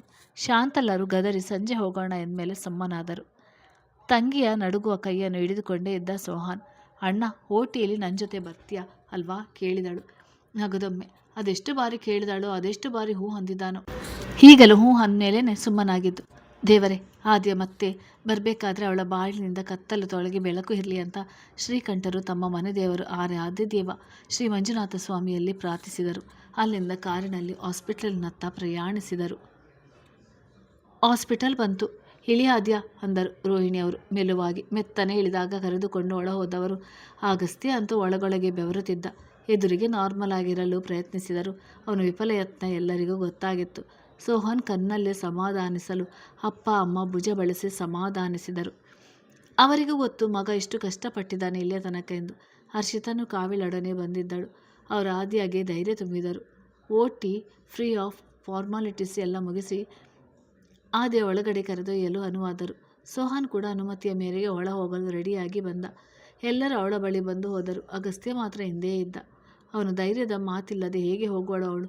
ಕೊನೆಗೆ ಅವನಿಗೆ ತಡೆಯಲಾಗದೆ ಬಂದು ವೀಲ್ ಚೇರ್ ಮೇಲೆ ಕೂತವಳ 2 ಕೈಗಳನ್ನು ಹಿಡಿದುಕೊಂಡು, ನಾನಿಲ್ಲಿ ಹೊರಗಡೆ ಇರ್ತೀನಿ, ಅಣ್ಣ ನಿನ್ನ ಜೊತೆ ಇರ್ತಾನೆ, ಹೆದರ್ಕೋಬೇಡ ಆಯ್ತಾ, ಆಪರೇಷನ್ ಸಕ್ಸಸ್ ಆಗುತ್ತೆ, ನೀ ನಮ್ಮನ್ನೆಲ್ಲ ನೋಡ್ತೀಯ ಅಂತ ತನ್ನ ಗೆಳೆಯನ ಧೈರ್ಯದ ಪ್ರೋತ್ಸಾಹದ ಮಾತನಾಡಿದ ಮೇಲೆ ಗೆಲುವಾಗಿದ್ದು ಆದ್ಯ. ಮನೆಯಿಂದಲೂ ಅವನ ಧ್ವನಿ ಕೇಳದೆ ಮಂಕಾಗಿದ್ದಳು. ಅವಳಿಗಾದರೂ ಏನು ಗೊತ್ತು ಅವ ತನಗಾಗಿ ಎಷ್ಟು ಮಿಡಿತಿರುವ ಎಂದು. ಈಗ ನೋಡಿ ಎಷ್ಟು ಗೆಲುವಾದ್ಲು ಅಂತ ರಾಜೇಶ್ವರಿಯವರು ಕೆನ್ನೆ ಸವರಿದರೆ ರೋಹಿಣಿ ಬಳಸಿ ನೆತ್ತಿಗೆ ಮುತ್ತನಿಟ್ಟರು. ಸಾಕು ಸಾಕು ಮಾತಾಡಿತು, ಆಮೇಲೆ ಎಷ್ಟು ಬೇಕಾದರೂ ಮಾತನಾಡುವಿರಂತೆ. ರಾಹು ಕಾಲ ಕಳೆಯಿತು. ಒಳಗಡೆ ಕಳಿಸಿ ಅಂತ ತಮ್ಮ ವಾಚ್ ನೋಡಿಕೊಂಡು ಅಂದರು ರಾಜವರ್ಧನ್. ಹೆದರಬೇಡ ಮಗಳೇ ಅಂತ ವರ್ಧನ್ ಸಹೋದರರು ಹುರಿದುಂಬಿಸಲು ಆದ್ಯನ ಓಟಿಯ ಒಳಗೆ ಕರೆದುಕೊಂಡು ಹೋದರು. ಹೊರಗಡೆ ರೆಡ್ ಲೈಟ್ ಆನ್ ಆಯಿತು. ಓಟಿ ಮುಗಿದ ನಂತರ ಸೋಹನ್ನೊಡನೆ ಆಫ್ ದ ಸರ್ಜನ್ ಹೊರಗೆ ಬಂದರು. ಸರ್ಜರಿ ಸಕ್ಸಸ್ ಆಗಿದೆ, ಬಟ್ ಇನ್ನೆರಡು ದಿನ ಬಿಟ್ಟು ರಿಸಲ್ಟ್ ಗೊತ್ತಾಗುತ್ತೆ ಅಂತ ಹೇಳಿ ಹೋದರು. ಸ್ವಲ್ಪ ಸಮಯದ ನಂತರ ಆದ್ಯನ ವಾರ್ಡ್ಗೆ ಶಿಫ್ಟ್ ಮಾಡಿದರು. ನಿದ್ದೆಯಲ್ಲಿದ್ದಳು. ಸಂಜೆ ಎದ್ದವಳು ಬಂದಿದ್ದ ಮನೆಯವರೆಲ್ಲರೊಡನೆ ಮಾತನಾಡಿದಳು. ಆ ದಿನ ಪ್ರಕೃತಿಯೊಡನೆ ಅಗಸ್ತ್ಯನು ಉಳಿದನು. ಮರುದಿನ ಸೋಹಾನ್, ಸ್ವಸ್ತಿ, ಅಗಸ್ತ್ಯ ಇದ್ದರು. ಮೂರನೇ ದಿನ ಕಣ್ಣಿನ ಬ್ಯಾಂಡೇಜ್ ತೆಗೆಯೋ ದಿನ ಇಡೀ ಪುರೋಹಿತ ಫ್ಯಾಮಿಲಿ ಬಂದಿತ್ತು. ಜೊತೆಗೆ ಸೋಹಾನ್ ತಂದೆ ತಾಯಿಯೊಡನೆ ಬಂದಿದ್ದರೆ ಹರ್ಷದ ಜೊತೆಗೆ ಕಾವ್ಯ ಮತ್ತು ಅವಳ ತಂದೆ ರಮೇಶ್, ತಾಯಿ ರಾಧರೂ ಬಂದಿದ್ದರು. ಎಲ್ಲರಿಗೂ ಪ್ರಿಯ ಆದವಳು. ಸರ್ಜರಿ ಮೊದಲು ಅವಳಿದ್ದ ಹಾಸ್ಪಿಟಲ್ ಅಲ್ಲಿಯೇ ಇದ್ದಿದ್ದರಿಂದ ಅವಳ ಬಗ್ಗೆ ತಿಳಿದ ಡಾಕ್ಟರ್, ಸ್ಟಾಫ್ಗಳೆಲ್ಲ ಬಂದು ನಿಂತಿದ್ದರು. ಎಲ್ಲರಿಗೂ ಒಳಗೊಳಗೆ ಭಯವಿತ್ತು. ಸೋಹನ್ಗೆ ಯಾರ್ದೋ ಕಾಲ್ ಬಂತು ಅಂತ ಅಲ್ಲಿಂದ ಹೊರಗೋದ. ಡಾಕ್ಟರ್ ಕಣ್ಣಿನ ಬ್ಯಾಂಡೇಜ್ ತೆಗೆಯುತ್ತಿದ್ದಂತೆ ಅಗಸ್ತ್ಯನ್ಗೆ ಆದ್ಯ ಎದುರು ನಿಲ್ಲಲಾಗದೆ ರೂಮಿನ ಬಾಲ್ಕನಿ ಸೈಡ್ಗೆ ಬಂದು ತಿರುಗಿ ನಿಂತ. ಮುಖ ಮೈ ಎಲ್ಲ ಬೆವೆತು ಹೋಗಿತ್ತು. ಕೈ ಕಾಲು ನಡುಗುತ್ತಿತ್ತು. ದೇವರೇ, ನನ್ನ ಪ್ರಾಣ ಅವಳು, ಈ ಬಾರಿ ಮೋಸ ಮಾಡಬೇಡ ಸ್ವಾಮಿ ಅಂತ ಮನದಲ್ಲೇ ಜಪಿಸ್ತಿದ್ದ. ಎಲ್ಲರೂ ಉಸಿರು ಬಿಗಿ ಹಿಡಿದು ನಿಂತಿದ್ದರು. ಬ್ಯಾಂಡೇಜ್ ನಿಧಾನವಾಗಿ ತೆಗೆದ. ಕಣ್ಣಿನ ಹೊರಭಾಗವನ್ನು ಸಲೈನ್ ವಾಟರ್ನಿಂದ ಕ್ಲೀನ್ ಮಾಡಿ ಆದ್ಯ ಓಪನ್ ಯುವರ್ ಐಸ್ ಸ್ಲೋಲಿ ಅಂದರು ಡಾಕ್ಟರ್ ನಾಗೇಂದ್ರ. ನಿಧಾನಕ್ಕೆ ಕಣ್ಣು ತೆರೆದವಳಿಗೆ ಮೊದಲು ಮಂಜು ಮಂಜಂತೆ ಅನಿಸಿದರು. ನಂತರ ಸ್ಪಷ್ಟವಾಗಿ ಗೋಚರಿಸಲಾರಂಭಿಸಿತು. ಡಾಕ್ಟರ್ ನಾಗೇಂದ್ರ ಅವರು, ಆದ್ಯ ಕಾಣಿಸ್ತಿದೆಯಾ? ಹಾಂ, ಸರಿ, ಇದೆಷ್ಟು ಅಂತ ತಮ್ಮ ಕೈ ಬೆರಳುಗಳನ್ನು ತೋರಿಸಲಾರಂಭಿಸಿದರು. ಅವಳು ಸರಿಯಾದ ಉತ್ತರ ಕೊಡುತ್ತಿದ್ದಂತೆ ಎಲ್ಲರಿಗೂ ಸಂತಸ ತಡೆಯಲಾಗಲಿಲ್ಲ. ಕೆಲವರ ಕಣ್ಣಿನಿಂದ ಆನಂದ ಪುಷ್ಪಗಳು ಉದುರಲಾರಂಭಿಸಿದವು. Doctor, now you perfect, all right. ನಿಮಗೆ ಕಣ್ಣು ಕಾಣಿಸ್ತಾ ಇದೆ ನೋಡಿ. ನಿಮ್ಮ ಮನೆಯವರು ಎಂದು ತೋರಿಸಿದಾಗ ಯಾರೆಂದು ತಿಳಿಯಲಿಲ್ಲ. ಎಲ್ಲ ಹೊಸ ಮುಖಗಳೇ. ಯಾರಿವರು? ಅಗಸ್ತ್ಯ ಮನೆಯವರು ಇರಬಹುದಾ? ಹಾಗಾದರೆ ಅವನೆಲ್ಲಿ ಅಂತ ರೂಮ್ ಎಲ್ಲ ಪರಿಶೀಲಿಸಿದವಳಿಗೆ ಬೆನ್ನು ಹಾಕಿ ನಿಂತ ಗೆಳೆಯ ಕಾಣಿಸಿದ. ಅಷ್ಟರವರೆಗೆ ಅವಳ ಮಾತೆಲ್ಲ ಆಲಿಸ್ತಿದ್ದವ ಎದೆ ಈಗ ಜೋರಾಗಿ ಹೊಡೆದುಕೊಳ್ಳಲಾರಂಭಿಸಿತು. ದೇವರೇ, ನನ್ನ ಜೀವಕ್ಕೆ ದೃಷ್ಟಿ ಬಂದಿದೆ ಅಂತ ಮನಸ್ಸಲ್ಲೇ ಮನನ ಮಾಡಿಕೊಳ್ಳುತ್ತಿದ್ದವನ ಬಳಿಗೆ ಬೆಡ್ಡಿಂದ ಇಳಿದು ಓಡು ನಡಿಗೆಯಲ್ಲಿ ಹೋದಳು. ಎಲ್ಲರೂ ಸಖೆದ ಆಶ್ಚರ್ಯದಿಂದ ಬಿಟ್ಟ ಕಣ್ಣು ಬಿಟ್ಟಂತೆ ಬಾಯಿ ತೆರೆದು ನೋಡುತ್ತಾನೇ ಇದ್ದರು. ಸಮೀಪಿಸಿದ ಭುಜದ ಮೇಲೆ ಕೈಯಿಟ್ಟ ಅವಳ ಸ್ಪರ್ಶಕ್ಕೆ ತಿರುಗಿದವ ಬೆರಗು ಕಣ್ಣುಗಳಿಂದ ತನ್ನನ್ನೇ ದಿಟ್ಟಿಸುತ್ತಿರುವ ಹೃದಯದರಸಿ. ಆದ್ಯಳಿಗೆ ಕಣ್ಣಾರೆ ಇದು ಎರಡನೇ ಬಾರಿ ಕಾಣುತ್ತಿರುವ ಗೆಳೆಯ. ಅಗಸ್ತ್ಯಂಗೆ ದಿನ ತನ್ನವಳು ಕಾಣುತ್ತಿದ್ದರು. ಇವತ್ತಿನ ದಿನ ಹೊಸತಾಗಿರುವ ಭಾವ ಎಲ್ಲವೂ. ಕ್ಷಣಗಳು ಉರುಳುತ್ತಿದೆ. ಇಬ್ಬರಿಗೂ ಇದನ್ನು ಹೇಗೆ ಎದುರಿಸುವುದು ತಿಳಿಯದು. ಈ ಕ್ಷಣಕ್ಕಾಗಿ ಹಂಬಲಿಸಿದ ದಿನವೆಷ್ಟು. ಆದರೆ ಈಗ ಮಾತು ಮೌನವಾಗಿದೆ. ಕಣ್ಣಿನ ಮೂಲಕ ಅಳೆದಾಗ ಬುದ್ಧಿ ತುಸು ದೂರದವನು, ಹೃದಯದ ಮೂಲಕ ಅಳೆದಾಗ ಇವ ನಿನ್ನ ಜೀವ ಎಂದಿತ್ತು. ಬುದ್ಧಿ ಹೃದಯ, ಹೃದಯ ಬುದ್ಧಿ ಇವೆರಡರ ಮಧ್ಯೆ ಘರ್ಷಣೆಯಾದಾಗ ಗೆದ್ದಿದ್ದು ಆದ್ಯನ ಹೃದಯನೇ. ಅಗಸ್ತ್ಯ ಎಂದು ಗಂಟಲಲ್ಲಿ ಲುಬ್ಬಿ ಕರೆದು ಕಣ್ತುಂಬಿಕೊಂಡು ಅವನ ಕೈಗಳ ಹಿಡಿದ ತನ್ನ ಅರಸಿಯ ನೋಡಿ ಅವ ತಡೆಯಲಾಗದೆ ಎದೆಗಪ್ಪಿಗಳನ್ನೇ ಹತ್ತು ಬಿಟ್ಟ. ಅದೆಷ್ಟು ದಿನದ ವನವಾಸದ ಅನುಭವ ಇಬ್ಬರದು ಕರಗಿ ಹೋಯಿತು ಆ ಕಣ್ಣೀರಲ್ಲಿ. ಮಗದೊಮ್ಮೆ ಮತ್ತೊಮ್ಮೆ ಮುಖವ ಪರಿಶೀಲಿಸಿ ಅವ ಕಣ್ಣನ್ನು ನೋಡುತ್ತಾನೆ ಇದ್ದವ ತನ್ನ ಕಣ್ಣನ್ನು ತಾನೇ ನಂಬಲಾಗದಂತೆ ತನ್ನ ಜೀವ ಇಂದು ತನ್ನನ್ನು ಕಣ್ತೆರೆದು ನೋಡಿದಾಗ ಆದಾನ ಆನಂದವ ತಡೆಯಲಾರದೆ ಹೋದ. ಅದೇ ನಾ ಕಾಣ್ತಾ ಇದ್ದೀನಾ ನಿಂಗೆ? ಹಾಂ ಹಸ್ತ, ನೀ ಕಾಣ್ತಾ ಇದೆಯಾ ನನಗೆ? ಅವನ ಮುಖವನ್ನು ತನ್ನ ಬೊಗಸೆಯಲ್ಲಿ ಹಿಡಿದು ಬಾಗಿ ನಿಂತ ಅವನ ಹಣೆಗೆ ತನ್ನ ಹಣೆಯ ತಾಗಿಸಿ ಕಣ್ಣಲ್ಲಿ ಕಣ್ಣಿಟ್ಟು ನೋಡಿದಳು. ಇವನಿಗೆ ಜಗತ್ತನ್ನೇ ಗೆದ್ದ ಸಂಭ್ರಮ. ಕಡು ನೀಲಿ ಕಣ್ಣಿನ ಬದಲಾಗಿದ್ದದು ಕಡು ಕಪ್ಪು ಕಣ್ಣು. ಆ ಕಣ್ಣಲ್ಲಿದ್ದುದು ಅವನ ಬಿಂಬವೇ. ಸಂತಸದ ಕಡಲು ಉಕ್ಕಿ ಹರಿದಾಗ ಅದನ್ನೇ ತನ್ನ ಉಸಿರೊಳಗೆ ಪ್ರವಾಹಿಸುವ ಬಯಕೆ. ಅವರಿಬ್ಬರು ಪರಸ್ಪರ ತಮ್ಮ ಮುಖವನ್ನೇ ನೋಡುತ್ತಿರಲು ಹಾಗೇನೆ ಇಬ್ಬರು ಕುಸಿದು ಮಂಡಿಯೂರಿ ಕೂತರು. ಇವನಿಗೆ ಎಷ್ಟು ನೋಡಿದರೂ ತನ್ಯದ ಭಾವ. ಅವಳಿಗೆ ತನ್ನ ಗೆಳೆಯನ ಕಣ್ಣುಗಳಲ್ಲಿ ಕಳೆದು ಹೋಗುವ ಬಯಕೆ. ಇಬ್ಬರ ಕಣ್ಣಲ್ಲೂ ಹರಿಯುವ ಪಣ್ಣೀರು. ಮಗದೊಮ್ಮೆ ಆಲಿಂಗನ. ಇಬ್ಬರ ಸಮಾಗಮ ನೋಡಿ ಯಾವ ಜನ್ಮದ ಬಂಧವು. ಈ ಜನ್ಮದಲ್ಲಿ ಬೆಸೆದಿರುವುದೊಂದೇ ನಾ ಕಾಣೆ ಎಂದು ಮನೆಯಲ್ಲಿ ತನ್ನನ್ನೇ ಉರಿಯುತ್ತಿರುವ ಅಖಂಡ ಜ್ಯೋತಿಯೊಮ್ಮೆ ಜೋರಾಗಿ ಪ್ರಜ್ವಲಿಸಿತು. ಕತೆ ಮುಂದುವರಿಯುತ್ತದೆ.